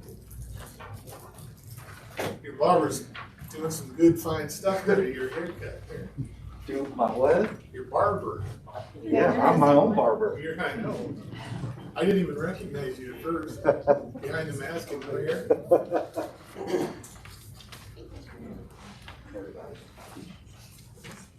So, Mr. Wilson, you're going to give us an update on the Diversity and Awareness Program. Yes, sir. So what you'll see in front of you is a brochure that we've started to kind of work on to kind of give a little bit more insight into what we're doing. And when I say we, I'm being facetious because it's me. 26, 27 buildings, 18,000, roughly 300 kids. It's just me. So there is a lot of weight on my shoulders when it comes to this program, which is why I take it so personally with the work that I do. So if you look to the back of that, you'll kind of get a little bit more about the program, about who we are. The three things that I really want to make sure, so you get a better perspective on what exactly the diversity program is how we're reaching staff. That would be the district-wide professional development, diversity education. I want to get away from the idea of training, in a sense, because we're constantly learning. And as the world changes, I think we all need to learn some of the things that how the world is changing and how to adapt to it and be more accepting of those in it. Staff meeting presentations and discussions. Not all the teachers can attend the professional development because they have requirements to attend other ones. And so a lot of times I'm able to get over to the buildings and help out and have some difficult conversations with the staff. Provide a virtual space for staff to meet and problem solve. That is something that is coming up in the near future. What COVID has done is it has given us an opportunity to learn how to work the internet a little bit better, but then also provide not only just safe spaces for people to have conversations, but to make it a little bit easier. You know, if you don't have to leave your classroom, if you're under plan period, you can kind of tune in and we can talk about some things that maybe you're experiencing in your classroom. And then the ambassador program. Selfishly, that's so I don't have to be in every building all the time. But more so, that is empowering other educators to be able to be leaders, to be that go-to for the kids in their buildings, help organize other training sessions or education sessions to have these conversations. How we reach students. That's probably my most exciting thing. What's crazy enough, I prefer to be around kids because they give me energy. So the diversity clubs, we're starting to have more and more kind of pop up. That's to where the kids can provide diversity awareness in their schools. They can feel empowered and address certain issues, not only just in the world, but in their classrooms, being able to share their own stories and to problem solve with things that might be happening in the classrooms or in their schools. Media creation for social media to amplify the students' voices and experiences promoting diversity awareness. Dr. DeBray jokes about it all the time that he didn't know he was getting 2 for 1. I am a videographer and a photographer, and so I use those strengths to my best of my ability to allow kids to speak for themselves, because I can tell you what's going on in a kiddo's life, I can tell you what's going on in a teacher's life, but who best to tell you than them? from their voice. And we've learned a lot about each other through that. And assist students with conflict resolution. When we talk about restorative justice, when it comes to kids make mistakes. And sometimes maybe discipline isn't the answer. Maybe discipline is. What are we doing when those kiddos come back? What's the conversation look like to where once that discipline happens, how are we making sure that that doesn't happen again, that they're actually learning from the mistake? And then how we build community. These are my favorite. The parent meetings at the schools to assist in working through diversity issues within the schools has actually created a lot of opportunities for our straight A students. Sometimes we'll order pizza and straight A students can all come over and babysit. It's a free night out for parents. You like that kind of thing? I'm a parent, I do. But it's guided by them. What are their needs? What are they seeing their kids say or do at home?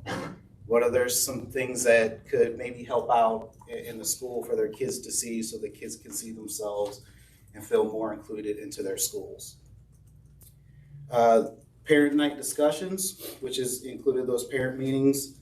The parent meetings, I also have parent meetings during the day because sometimes something happens in the school day and a parent really wants to sit down and have a conversation about it. So I'm responsive to the schools. So not only am I responsive to 18,300 kids, but their parents and guardians too. And then sharing information and updates from the diversity program through the FCM website and social media. And so we've created a YouTube channel to help amplify the kids' voices and share their stories that they can all kind of connect to. It's a YouTube channel.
In molesting little kids or who?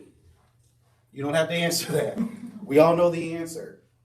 But we know that there are other people that are harming children. But that's the image that we get in our head because of what we're fed in there. Those same things also cause us to unintentionally harm kids when it comes to their education and how we treat them. And that's the goal of the diversity program, is for everyone. I want to lower that level of water. I want you to figure out what's in your iceberg. Is there something in there that's keeping you from effectively having relationships, positive relationships with kids, with coworkers, being effective in the classroom? It's not an easy job. It's not an easy task because we all come with our own iceberg. I have my own. But what's in my iceberg is why I got into this. I'm a graduate of Fort Zumwalt School District. I graduated here in '99. My experience was a lot different than a lot of people because there weren't that many Black people in the school district.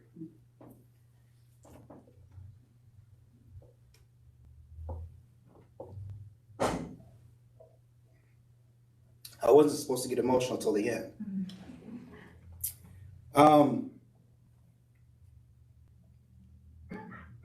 I take my trauma every single day. When I go into a class, when I talk to kids, when I talk to teachers.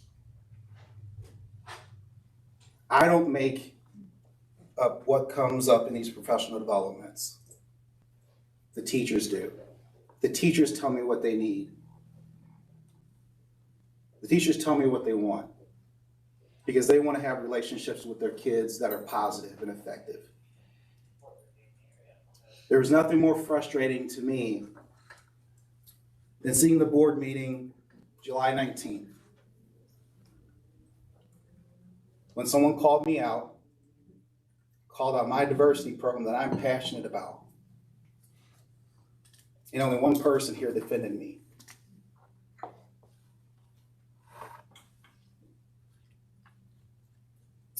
Someone from the board said that they have not been getting updates from me from a lot of groups, but not from me. I've created 100 videos for the diversity program that have over 1 million views that update exactly what I do. Someone mentioned that there were concerns about the PD sessions.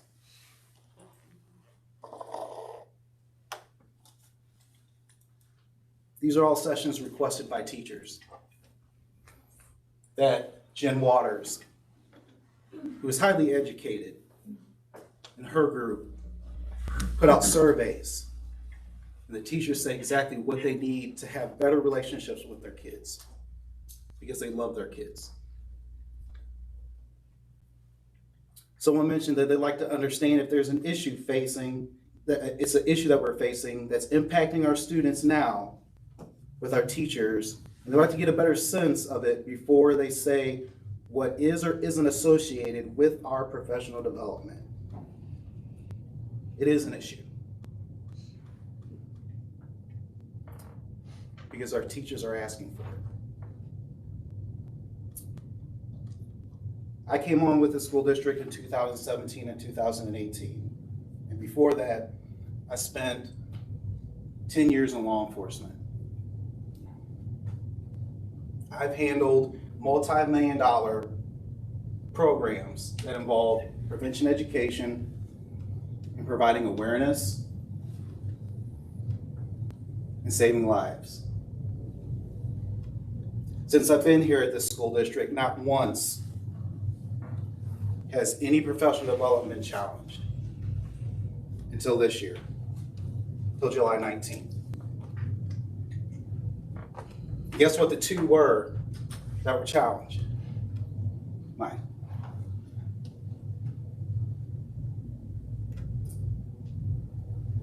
I say all to say this. How do I feel as an employee here? I'm tired. I'm tired. I'm tired as a Black man in St. Charles County that faces racism every single day.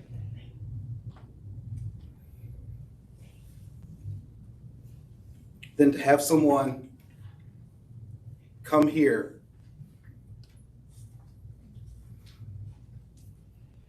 and try to dismantle all the hard work that not only I, but these teachers in this community have asked for. to make these kids feel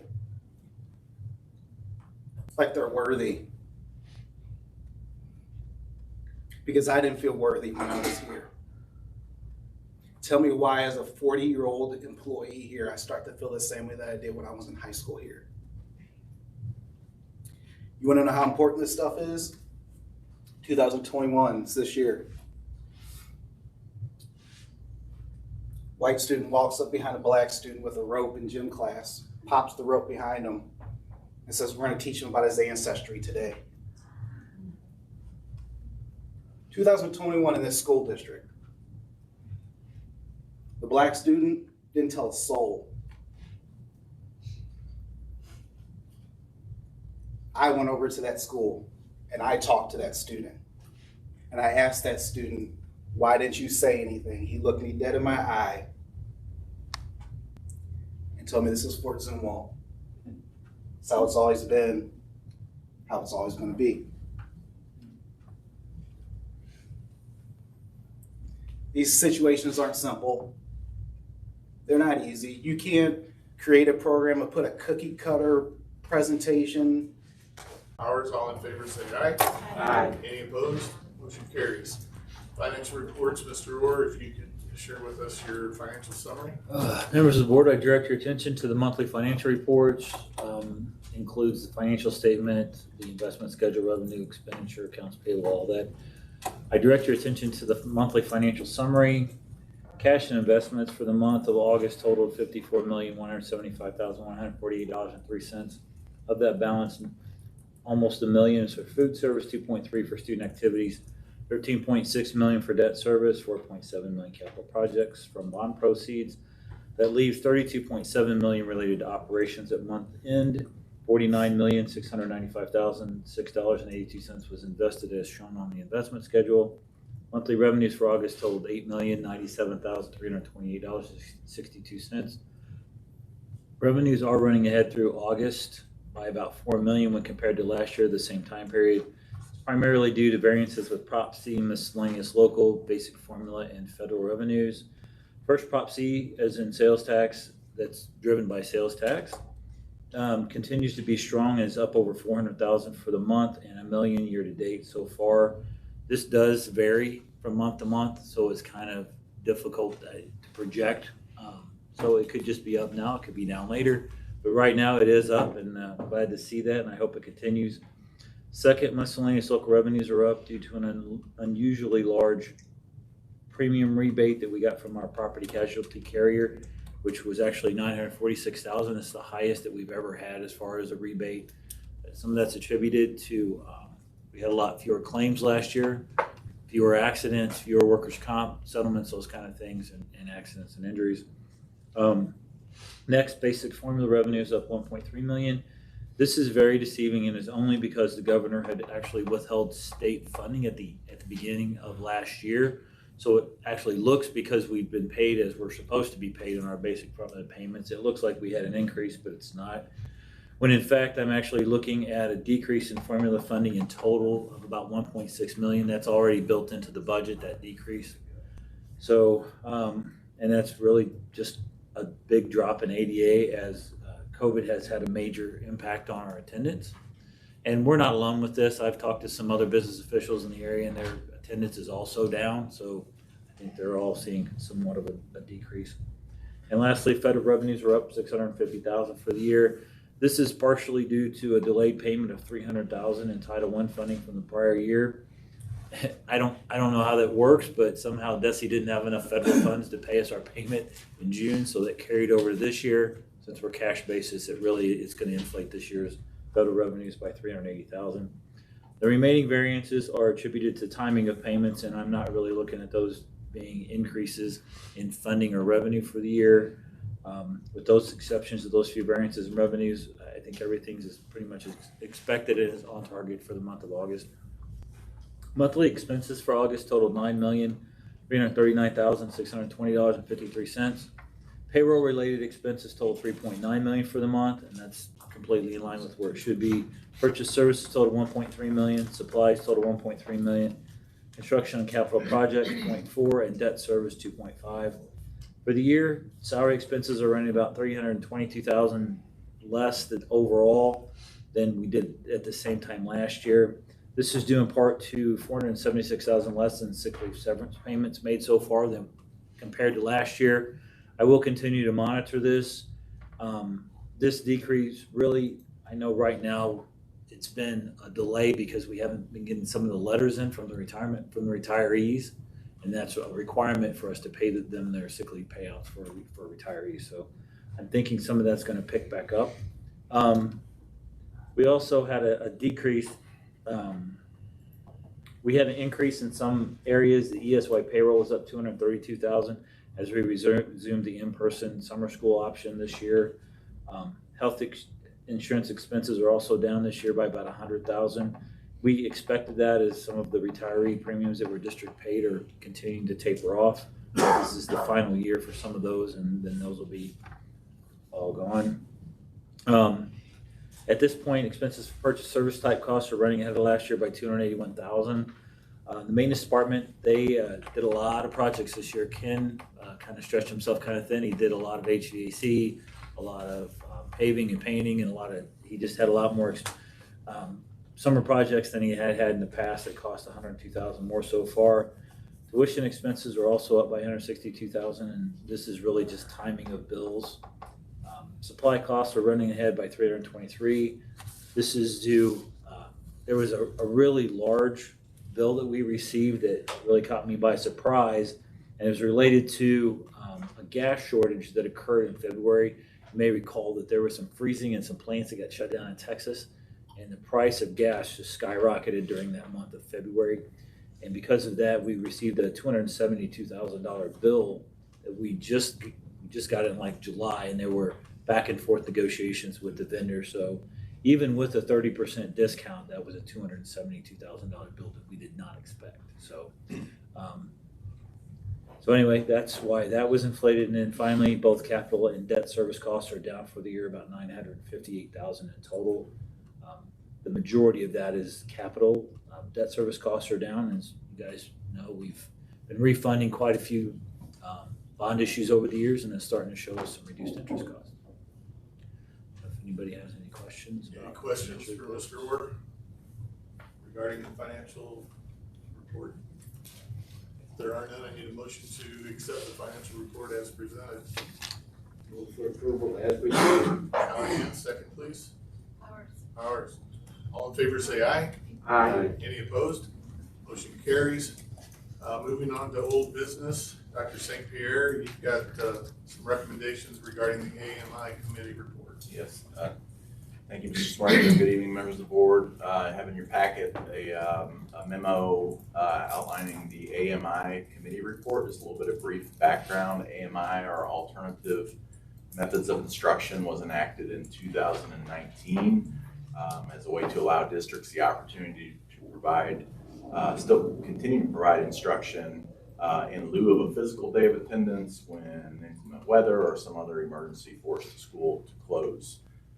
We had, as you will recall, we had our negotiations with our Teachers Association last spring, and one of the byproducts of that was that in discussions we wanted to further outline some and clarify some expectations for an AMI day. As you know, we had quite a slew of them last year, hoping that was a little bit of an anomaly, but there was quite a bit of discussion around clarifying what those expectations would be for teachers. And so we decided in negotiations that we would have a committee and kind of separate that out from the negotiations process to give that a little more attention that it was due.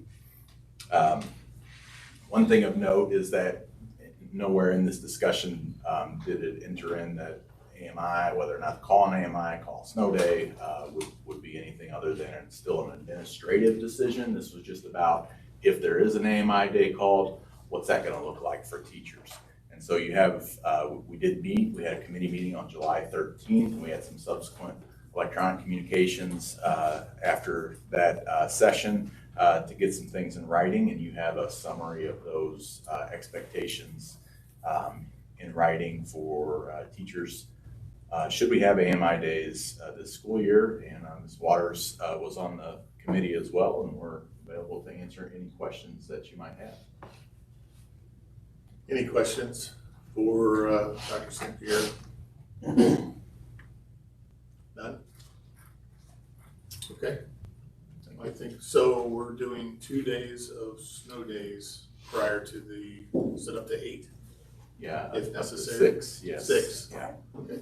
5, 36 sorry. hours. 36 hours. Gotcha. All right, well, if there are no questions, I need a motion then to approve the AMI committee report as presented. Moore, second. Helms, all in favor say aye. Aye. Any opposed? Motion carries. Thank you. Thank you. Dr. DeBray, the coronavirus update. Yes, you recall when last board meeting, and when the board decided that we would continue with what was originally decided in June, that we'd have mask optional school district, that it was to be looked at again over the next 30 days. And we'll look at it again in the next 30 days. That's the plan. So I can use this as an opportunity to give you a little information about the start of this school year as well. Today is our 25th day, so we're a little more than halfway in our first quarter, believe it or not, so there'll be progress reports going out soon. We started on August 23rd. We have 17,497 students. That's our officially right now. 17,497 students enrolled. And that includes about 400 early childhood kiddos and another about 250 virtual students. Remember last year we had upwards of 3,500 and the second semester that dropped down to about 2,500. This year, when that was offered, we're at about 250. So it's the Springfield launch platform for those students that are virtual. Sports programs have gone very, very well. We've had very few cases of COVID in the sports program, no shutdowns of any sports teams at this time. I think the coaches are taking it pretty serious when there is an opportunity to social distance.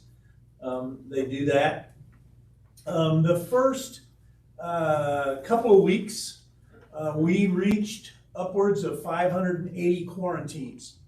Now, that is partially offset by the fact that when we started the school year, any students that were already on a quarantine had to be counted into our quarantine students.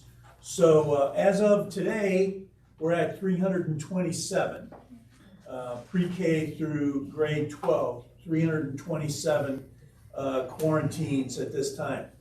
Now, we've got about 139 active, our 14-day rolling average, 139 students that are positive for COVID with our 17,000, approximately 500. That puts us at less than 1% that are our positivity rating in our school district. Of our 27 schools, 26 are less than 2%, and many of them are less than 1%. So we're not seeing a lot of problems there. Westhoff is our most problematic school district in terms of active cases. We have 30 positive cases, and Westhoff has 524 students, so that's about 5.7%. When we when we put them in a mask mandate, they were just slightly over 7%. So we've had it come down slowly. The 13th of August was when we, or 13th of September is when they actually went into masks. We used 4% as a threshold. From here on out, I would intend to use 3% as a threshold. If a school went over 3%, we put them in masks until that number came down for a sustained period of time. So I expect Westhoff is going to be in masks for a little bit at 5.7%. But other than that, the other schools are below 2%, and many of them below 1%. St. Charles County last Friday was at about 9.2% positivity in our county, And as far as Fort Zumwalt was concerned, we were 7.4%. And that's because the county breaks it down by zip code. So the zip codes that represent Fort Zumwalt School District had us at 7.4%. The latest reproductive number is 0.90. That's the number that you shoot for to be less than 1. If it's less than 1, the virus is going away. If you're at 1, it's pretty stable. If you're more than 1, it's replicating. So we watch that number pretty carefully. Tomorrow at 2 o'clock, the Department of Health and Senior Services and DESE are going to conduct a webinar. We are told that there will be some relaxation of the quarantine rules. I don't know that for certain. Everybody's being pretty secretive about that, but there may be some relaxation where we get more opportunity for modified quarantines. That's what my hope is. So you remember last year, November 1st, we kicked in the modified quarantines, and our quarantines were cut in half pretty shortly, so, pretty short order. So that's tomorrow. Look forward to that, and hopefully we'll get some good news there. So that's kind of the information I wanted to give you as far as the COVID statistics. Our dashboard is updated real time, and it's based on our nurses updating the dashboard usually at the end of the day. So I think you can feel fairly confident in that, and be happy to answer any questions. That's just the information that is current. So any questions or concerns? If we go forward as is, if we hit the 3% threshold, I'm going to put them in mass until we have a sustained period when it's below 3%. Any questions? Anybody? Yep. If we have additional school buildings, elementary, middle, or high school, that gets above that 3% threshold, it'll be that building's requirement to be masked up. Correct. Thank you. Anybody else? Gabe? Do we make a motion? Is this at the point where we make a motion to vote on that again, or is it another time? Or can I make a motion now? Yeah, if you were gonna do that, now would be the time. Absolutely. I'd like to make a motion to vote on the mask option again. I have a motion, I need a second. Second. Okay, all in favor, say aye. And roll call. I'm sorry, you want a roll call?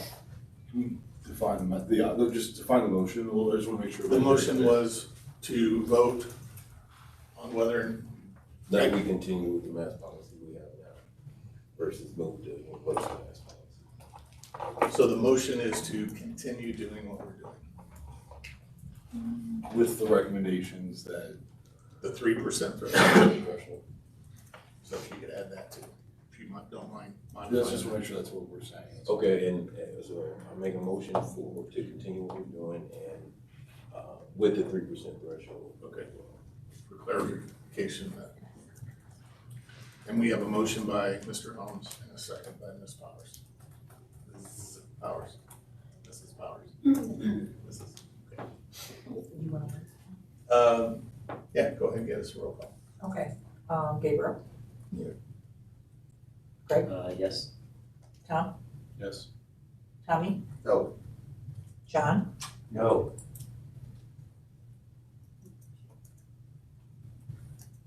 Erica? That was a vote. That was a roll call or a vote? No, it was a roll call. You said here. Right, that's what I'm saying. Are we voting at this point? We're or voting. is this- How she's doing the vote is by roll call. By roll call, Yes, okay, I instead of wasn't clear on all. that, I apologize. I thought you said yes. Yeah, I did, but I thought Okay. you were just doing the roll call, not the actual vote, Oh, so I okay, apologize, sorry. so that's a no, that'll be a no. On the current policy we have, I'd vote no on the current policy we have. I'm confused. The motion was to keep The motion is to keep it in. So the affirmative, an 3%. affirmative vote would be to keep it in. His was a negative vote. Okay. So he's Correct. voting I against it. apologize for the confusion. Okay. Please start over. Okay, I'm gonna start over. I'm sorry, so I thought you. That's were doing okay. roll call. Gabriel, No. Craig, Yes. Tom, Yes. Tommy George, No. John Callahan, No. Erica Powers, No. and Mike Swearingen. Yes. So we officially have no policy now. I'd like to make another motion. At this point, can I go ahead now? Sure. Second motion, I'd like to make a second motion for universal mask policy. Okay, we have a motion for universal mask. Do I have a second? Tommy George. At this point, let's have discussion. Sure. So universal mask, in your opinion, is K through 12? Correct. Okay. Any discussion? Vaccinated or unvaccinated, you want everybody. Correct. Including staff. Including staff, yes. So vaccination status doesn't matter? Only when it comes to quarantine program, I understand, but for my motion, as far as mask mandated, no. Okay. John? I just want to comment that I think we are in a situation where our mission is to minimize risk. And that is why I think mandatory universal masking is the best way to go to protect our children, to protect our staff, and to protect their families. Was there any consideration to amend the motion to mask K through 5? Or K6, I guess 11-year-olds, so anyone 12 and over? Well, the only problem is the sixth graders are in the same building with the seventh and eighth graders. You know what I mean? So it's kind of hard to regulate that down to one grade level. I will tell you, someone said something about bullying on the anti-vax. My daughter's experiencing that in the reverse. She's one of the few that's wearing a mask. And there's a lot of peer pressure.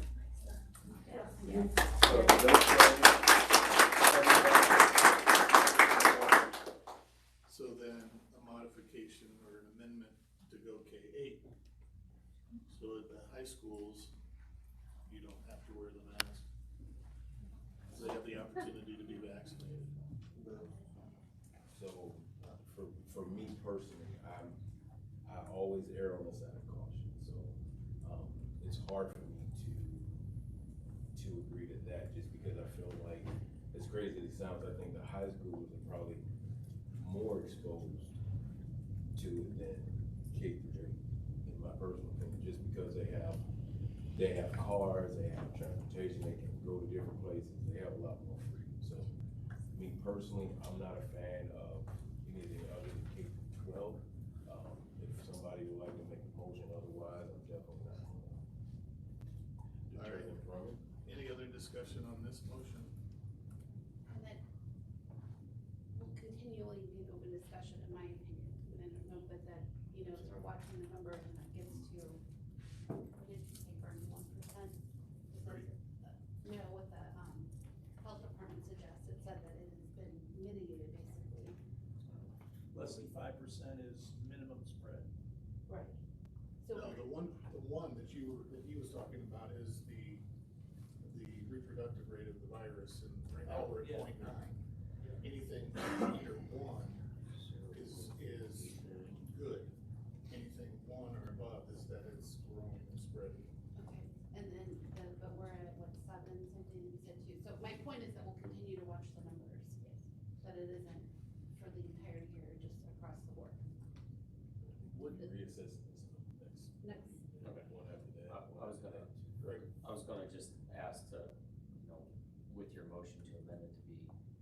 reevaluated again in the next 30 days, or is that already? It has to by state law.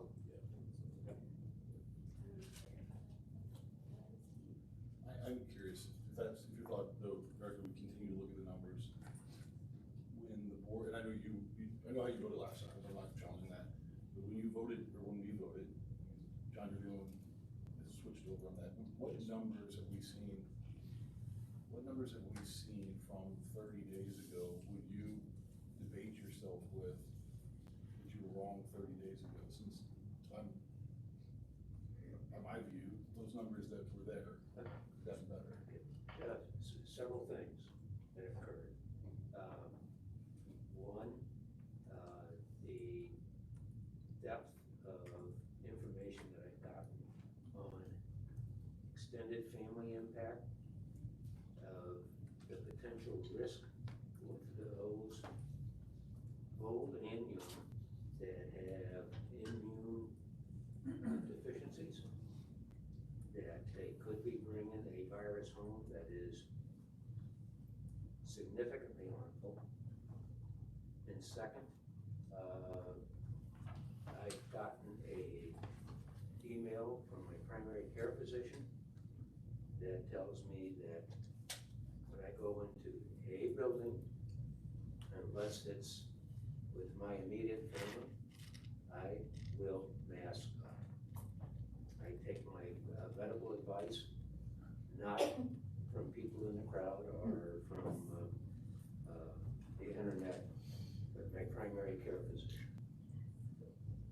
So that's why I have changed my position on that. I believe that there are risk issues out here that are very subtle but dangerous. And I think we need to do this.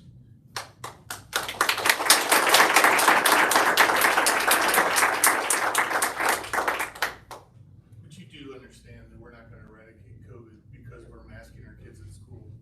Katie Gatewood that was here earlier, I know that her father-in-law contracted COVID while he was in the hospital.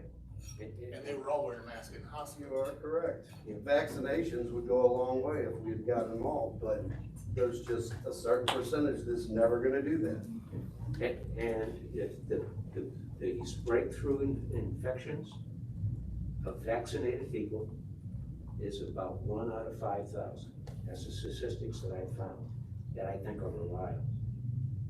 It will happen. There's a 1 in 5,000 chance I'll get it and die. So if we go mask mandate, universal mandate in 30 days, if there's no change to what you're seeing in our dashboard now, what will be the argument at that point? We'll find out then. Things could change. The same that we did last month, that we sat here this month. Correct. Viruses will not go away. The one point that will change in 30 days is your quarantines are gonna go down. Your positivity rate may not, but your quarantines will go down. They may go down tomorrow anyway when we hear from the state. It may. You're changing the metric, yeah. John? Viruses will not go away. This SARS-CoV-2 virus, the cause of COVID-19, will mutate. It's going to be with us for a long, long time. And it will adapt to us. It's looking for a host. It's not going to go away. Do masks go away ever then? I think when you get down to the point where you're dealing with a normal flu-type phenomenon. Well, most kids are. Most people are. Most people are. We don't know the long But- term that it's but gonna the affect the death- kids. But the death rate, you're talking 50,000 people in this country that have died from this COVID-19. That is a number that I believe is significantly higher than the traditional flu. Yes. We lose about 200,000 people a year from a normal flu. COVID-19 is not a normal flu. And as far as the adults, staff on our dashboard. Do you have those numbers handy? I don't know that it was 20. It's not 20, it's 16. Something, yeah, 13, 16, something like that. There's very few staff members. That's why we aren't fearful that we can continue to conduct school, because we have enough staff members. That's not a problem. Last year, the staff had a bigger impact because there were so many of them getting the virus. So that's one thing that's changed for sure. Any other discussion? Just to reiterate the point, I know everybody up here is voting in their own ways to support kids. I don't think you can challenge that, right? I am at the very least concerned about our kids that do have various IEPs, 504s. I'm concerned about kids who this has impacted that aren't diagnosed. It's the last one, right? Like, I don't believe masks harm most kids. Most kids are okay wearing masks. I believe that masks harm some kids. And I believe some of those kids that get harmed by it are subclinical. They're not being diagnosed. The only challenge I would make is ensuring that we're not causing additional harm by attempting to stop harm. We have to try to balance that. Now, take that for what it is. A lot of people have said tonight that, this virus, COVID, doesn't impact most kids. But it does impact some kids. There's no question about that. Right? And I wouldn't take that side of saying it doesn't impact most, therefore ignore it. We have the other piece too. The other piece doesn't impact most kids. It does impact some. And those kids are in that situation too, because of the decision that we're making. Caution, some attempt at balancing that.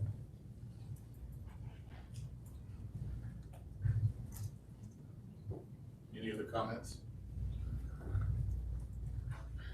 So the motion then is to universally mask K-12, all students, all staff. Pre-K or K? Pre-K. Pre-K. And a second by Tommy George. Roll call, please. Sorry, give me 1 second. Making sure I got it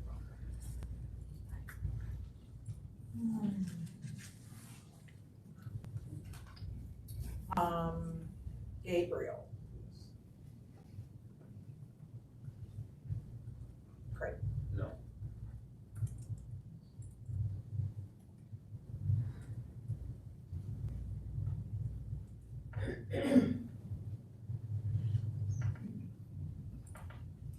Just making sure I have these correct. Tom? No. Tommy? Yes.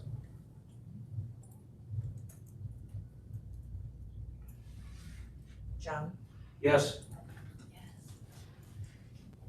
Erica? Yes. Mike? No.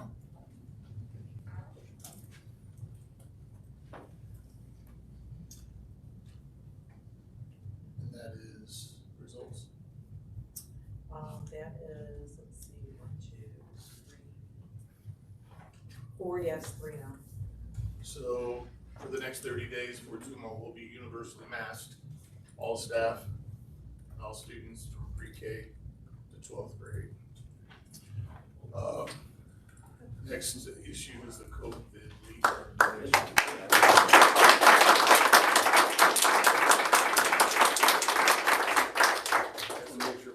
It's not for the next 30 days. It's till the next board indefinite. meeting. It should be looked at again. It'll be looked at the next board. Yeah, Henry has a recommendation on the COVID leave for the staff.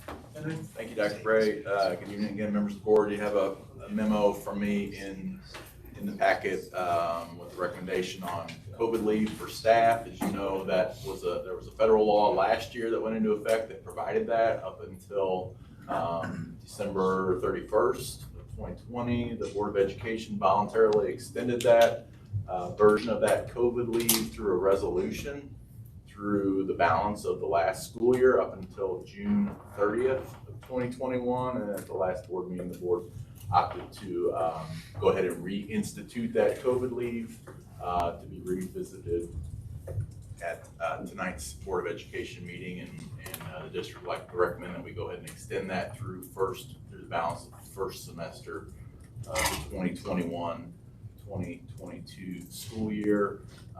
There is a caveat in that resolution that says all district safety protocols must be followed in order for employees to be eligible for that COVID leave, which would, going forward now also include employees who need to be wearing masks to be eligible for.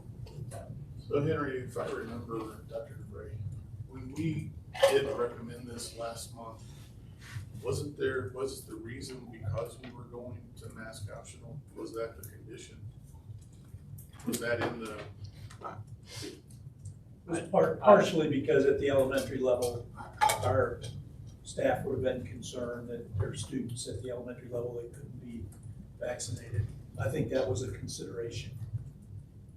And that, perhaps with students not in masks, that they, our staff would not have been eligible even if they were wearing masks, perhaps for the modified.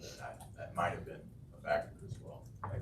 I made the motion on it last time, and the reason I did that was just, I think it's a benefit to the teachers and to the community to keep paying them if they happen to get quarantined for some reason. They had a reason not to get vaccinated. Again, I believe that these are conversations you should be having with your primary care physician, just as if you were going there for a cold or whatever else, you take their recommendation and you should listen to them. And so if there's reasons why, I feel like it's important that we support the teachers in that if they go on quarantine. Yeah, I just wanted to clarify. Yeah, and that was, there was a condition on the last month. I just made a motion to continue to do it, but I don't believe I made. I need a motion. I'd like to receive a motion then to approve the COVID leave recommendation as presented. More, second. Sure. Any discussion about this? In what scenario would it be used now? We won't have quarantines anymore for our teachers, correct? Well, teachers could still. Positive cases? Positive cases, for sure, yeah. There may be some unusual circumstances in which, hope not. Very unusual. Yeah, due to some legitimate reasons of one party's not wearing a mask. That happens on occasion, and so that could result in a quarantine. Few and far between, but it could happen. What is also contained in this is that if a child of a staff member is quarantined, the staff member is afforded leave for that, to care for a child who's quarantined. Up to 10 days. Up to 10 days. Any other discussion regarding this motion? If not, all in favor, say aye. Aye. Any opposed? Okay, new business, Dr. DeBray. First item under new business is a recommendation of our 21-22 tax rate. At 5:30 this afternoon, we held a hearing and heard any comments from those in the room. And Jeff Orr made the presentation, and he'll be ready to make the tax rate recommendation now. Jeff? Members of the board, in your packet, you have all the documentation, including the approval from the state auditor that they have reviewed and agree with the tax rate calculation for this year. I would like to point out that last year, our tax rate in total was 4.8437. That's total. That includes 4.1539 operating and 0.69 debt service. This year, the recommendation as part of that was the blanket rollback of just over 10 cents for a total rollback of 25.43 cents is 4.5894. 3.8994 is the operating levy, and 0.69 is still the debt service levy. So with that, in your packet, you'll have all those documents, including the estimate of required local taxes, which we will file with the county clerk and get our tax levy set. Okay. Any motion to approve the recommendation for the new tax rate? Move for approval. Callahan's. As presented. Thank you. Second. Powers. Any discussion, questions? All in favor, say aye. Aye. Opposed? Motion carries. Very good. Next item is recommendation on district copiers. JB has worked on that along with our Director of Purchasing. And we have a recommendation this evening for new copiers for the district. All right, thank you, Dr. Bray, members of the board.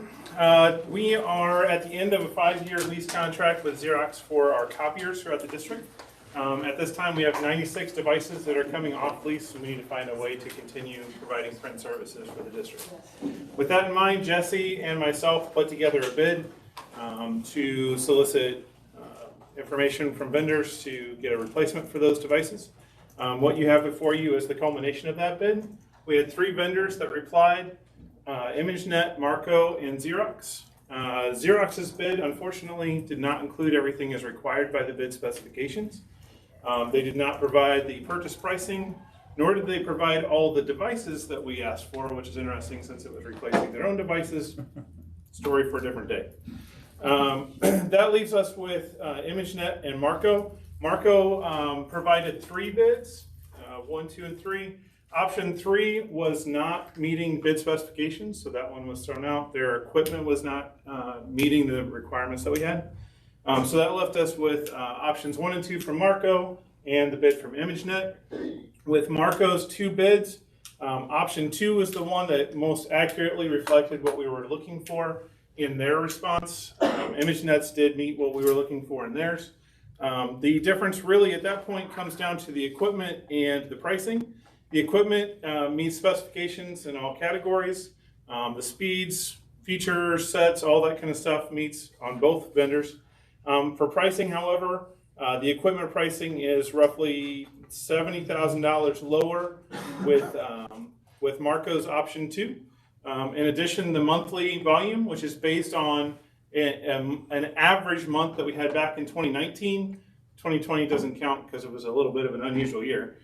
So we picked a sample month in 2019 that reflected our average usage per device and took the per page cost for each of those devices from each of the vendors and multiplied that by 60 to get a 5-year term of what the cost would be for those devices based on that print utilization. So with that in mind, we have a total cost of, from ImageNet, if we calculate it that way, the volume cost, which includes all the prints, the service, the labor, the staff coming out to repair things, comes out to just under $1.9 million, or $1.2 million, my apologies.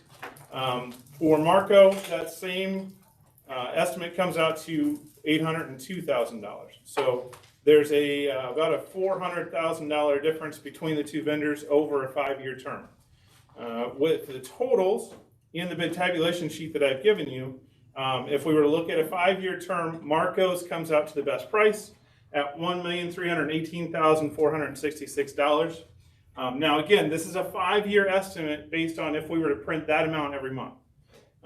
This could go higher, could go lower, based on what we actually print. The part that won't change is the equipment cost, which is the piece that I'm asking for really tonight, is the agreement to go ahead and purchase the equipment and enter into an agreement to retain services from the vendor.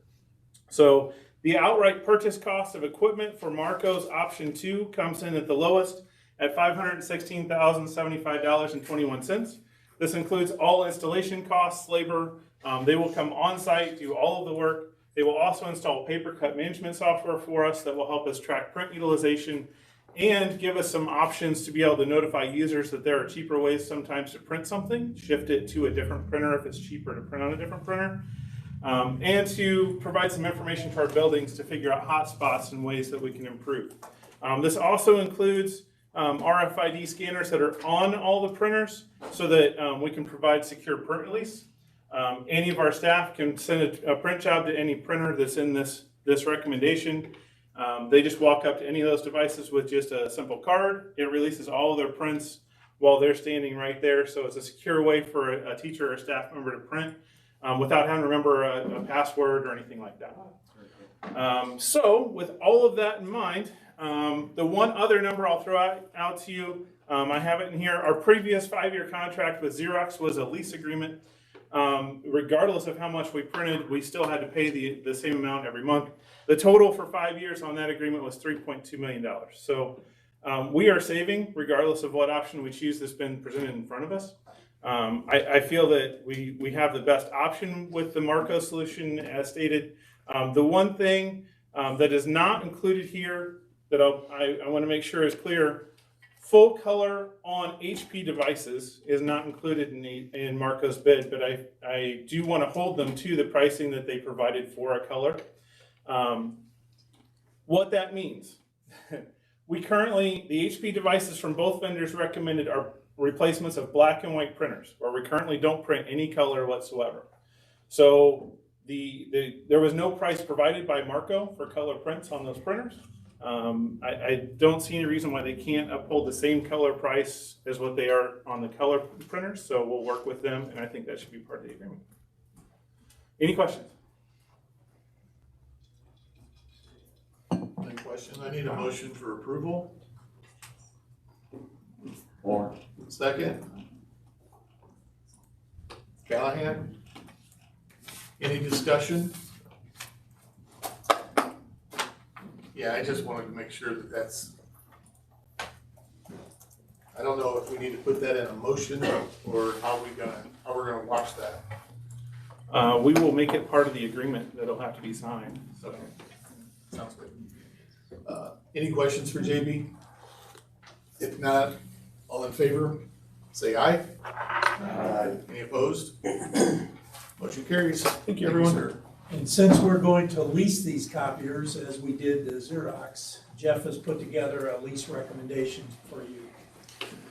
Yes, members of the board, I have a memo that I put together. I requested it's actually a lease purchase, so we will own these machines at the end of the term here. I requested bids from 6 different lenders, 5 provided proposals based on the analysis. I'd like to recommend Bank of America for the award of the tax exempt lease purchase. They have the lowest financing costs. This would be broken out as shown in the table in the memo over 4 equal payments, with the first one happening in arrears. So we won't actually have to make a payment in this fiscal year. The first payment will happen next fiscal year, next September. And that payment will be at a interest rate of 0.929, which over the entire 5 years of this lease will only cost $11,886 in interest, which is pretty good considering ending up with $509,000 worth of equipment now. So I think it's a pretty good deal. So that would be my recommendation. And if anybody has any questions about that. Need a motion to approve the district copiers lease recommendation? Powers, second. George, any discussion? I would just like to add that also included in this documentation is a resolution authorizing this. It's actually an addendum because we already have other lease purchases with them for computers and other equipment. So this is a resolution too in here. All in favor? Aye. Any opposed? Motion carries. Dr. DeBrey. Very good. The last item in our open session is a recommendation on the Board of Education priorities for the 21-22 school year. You've had these since last Thursday. Just to hit the highlights, we have 10 priorities. The first one is instructional program study, implementation, and revision. That's our curriculum development program. You see in the body of the memo what areas are going to be studied, what are going to be implemented, and what are going to be revised this year. 2 is to develop plans to improve the financial status of the school district. Our budget is kind of on life support. We lost 2.7 million due to this court decision. And also you'll remember that the state did not pay everything that they had promised at the end of the 19-20 school year. We lost $3 million there right off of our balances. So our budget is going to look okay this year because there's a lot of stimulus money that'll be coming in, but it's one-time money. And we need to come up with a plan as to how we're going to get that budget healthier again. 3 is to make plans to develop and promote a major bond issue for capital improvements to be presented April 5th, 2022. We skipped our bond issue last April. We have capital needs for the district in terms of HVAC equipment that needs to be replaced. We have some long-range plans that we need to implement. And we discussed at a work session $125 million worth of projects. So at the next meeting, we need to really start zeroing in on what's that really going to look like. And we'll talk about that at the next meeting. I'll make a recommendation to you. Number 4, establish a district committee to study and implement improvements for the reading program, including a review of the issue of dyslexia. That'll be a board committee effort. 5 is to continue with current plans for developing the district's strategic plan for the next 5 to 10 year periods. Our strategic plan has expired. And this bond issue that we put off for a year was the last one out of that plan. So, last 2 years there's been a board priority to work on that, and COVID has just kind of dashed those plans. So we've got to get that done this year. 6 is to make plans to review any developmental losses incurred by district students due to the recent COVID-19 related difficulties. That'll certainly affect many of the kids that were on virtual last year.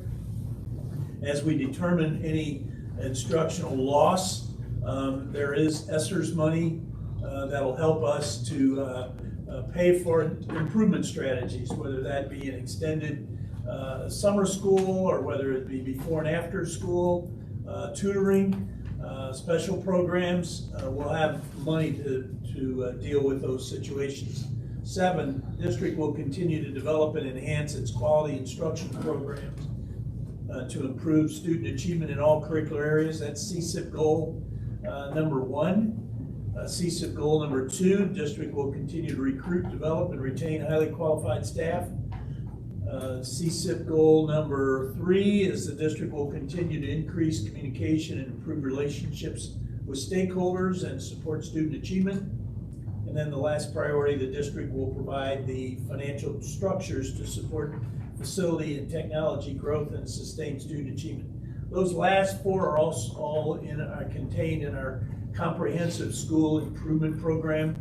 And throughout, you see my name listed as primary administrator, but there's also district administrators listed that will work with me to implement these priorities. So it's a lot of food for thought, but it certainly will give us a lot of direction for improvement activities.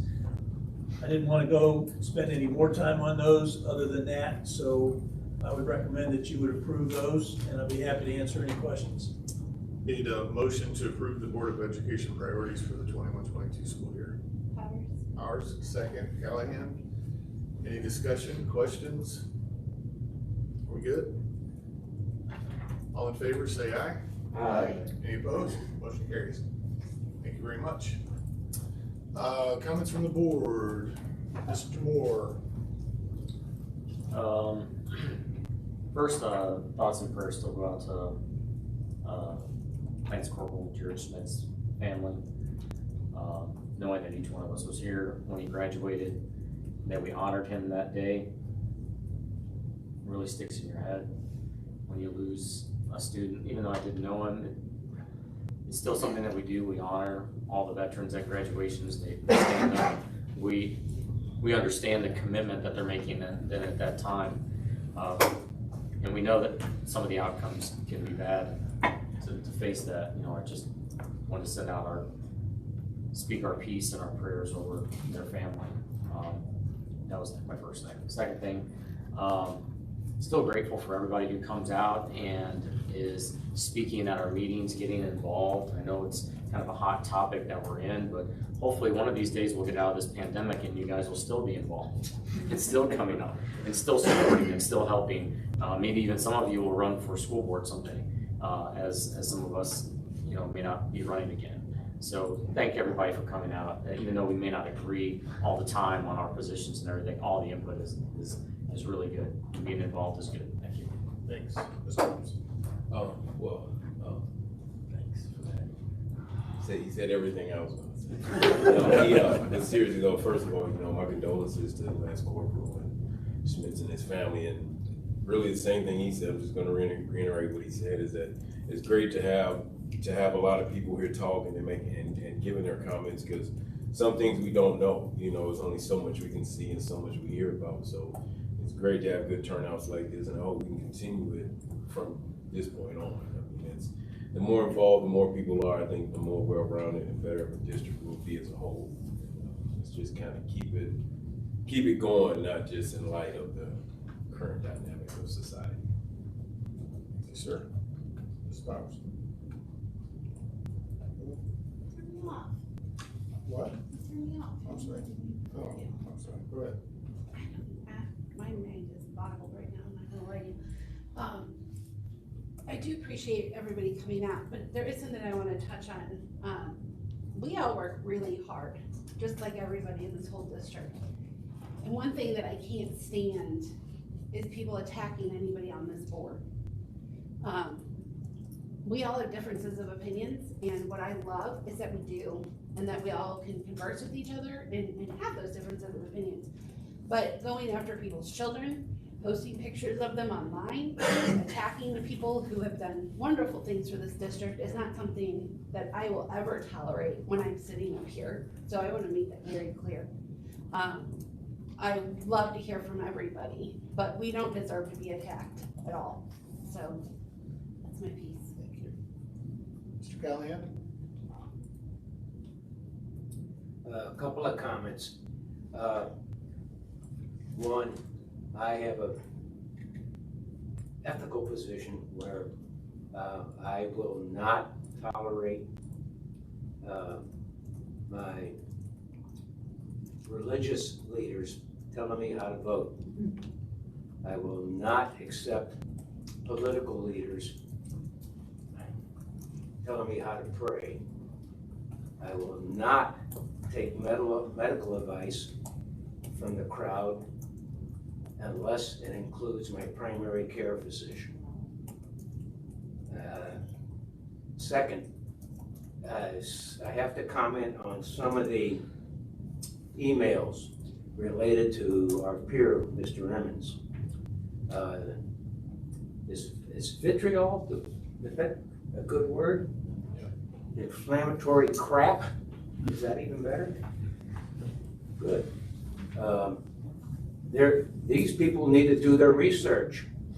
Under Missouri law and a judgment from the Missouri State Supreme Court in 1972, 3, and I think 4, Kit Bond, sorry, do I have that right? Kit, okay. At that time, there was a lot of challenges on his residency, and it went to the Missouri State Supreme Court. And it's good enough for Kit Bond, it's good enough for Tom Evans. And Tom, it's up to him if he wants to leave or stay. But I will support him because it's the law. That's it. Mr. George. Yeah, as everyone else has said, of course, the ultimate sacrifice is paid by Jared Schmitz, and condolences out to his family. Again, thank everybody for coming out, whether what side you're on, even though you put me past my bedtime. And get vaccinated, it works. Mr. Emmons? Just 2 points. I think the first one is, listen, we're a month into the year. I congratulate everybody on what has been a great month. First month back, several more to come. The second one, I didn't intend to touch on it, but I will. I appreciate the kind words from a lot of people, and frankly, I appreciate the negative words because it gives me something to reflect on and consider as well. I think it's really important for me to say that this wasn't done to me, right? People didn't do something to me. I created the situation that I have. I think it's really important to notice that, to really acknowledge the fact that we create our situations a lot of times. That was a very freeing moment for me a long time ago when I took that understanding. So I appreciate it. I created this. I did so still believe that it's the right thing to do, although that's not really fully up for me to decide. And it's something that I'll continue to struggle with and think about, and frankly, as I do that, I still commit to doing every single thing I can to represent this district to the fullest and best extent that I know how. So that's where I'm at. But like I said, I appreciate it. This wasn't done to me. I made choices that led us here. So it's important to own that too. Thank you, sir.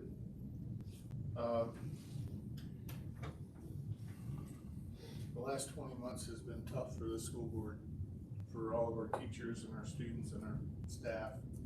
I think to recognize that this has been a difficult time, and we are, I know it's been said before, but we are all trying to do what we think is right. And, you know, we're elected, so people are going to take shots at us, and that's, I kind of come to expect that. But, you know, one thing that I want to make very clear is that I believe that every person on this dais, every person that is employed by the school district certainly has the best interest in mind for our students. It's the only reason that I've volunteered for 21 plus years to be on the school board. It's not for personal gain, and I certainly know that Mr. Emmons isn't in it for personal gain. In fact, he's probably sacrificed more financially and personally than any of us. So I do appreciate everyone's efforts. And with that, I need a motion for this board to go into closed session under Missouri Statute 610.021. Powers, second. Helms, roll call, please. Gabriel? Craig? Yes. Tom? Yes. John? Yes. John?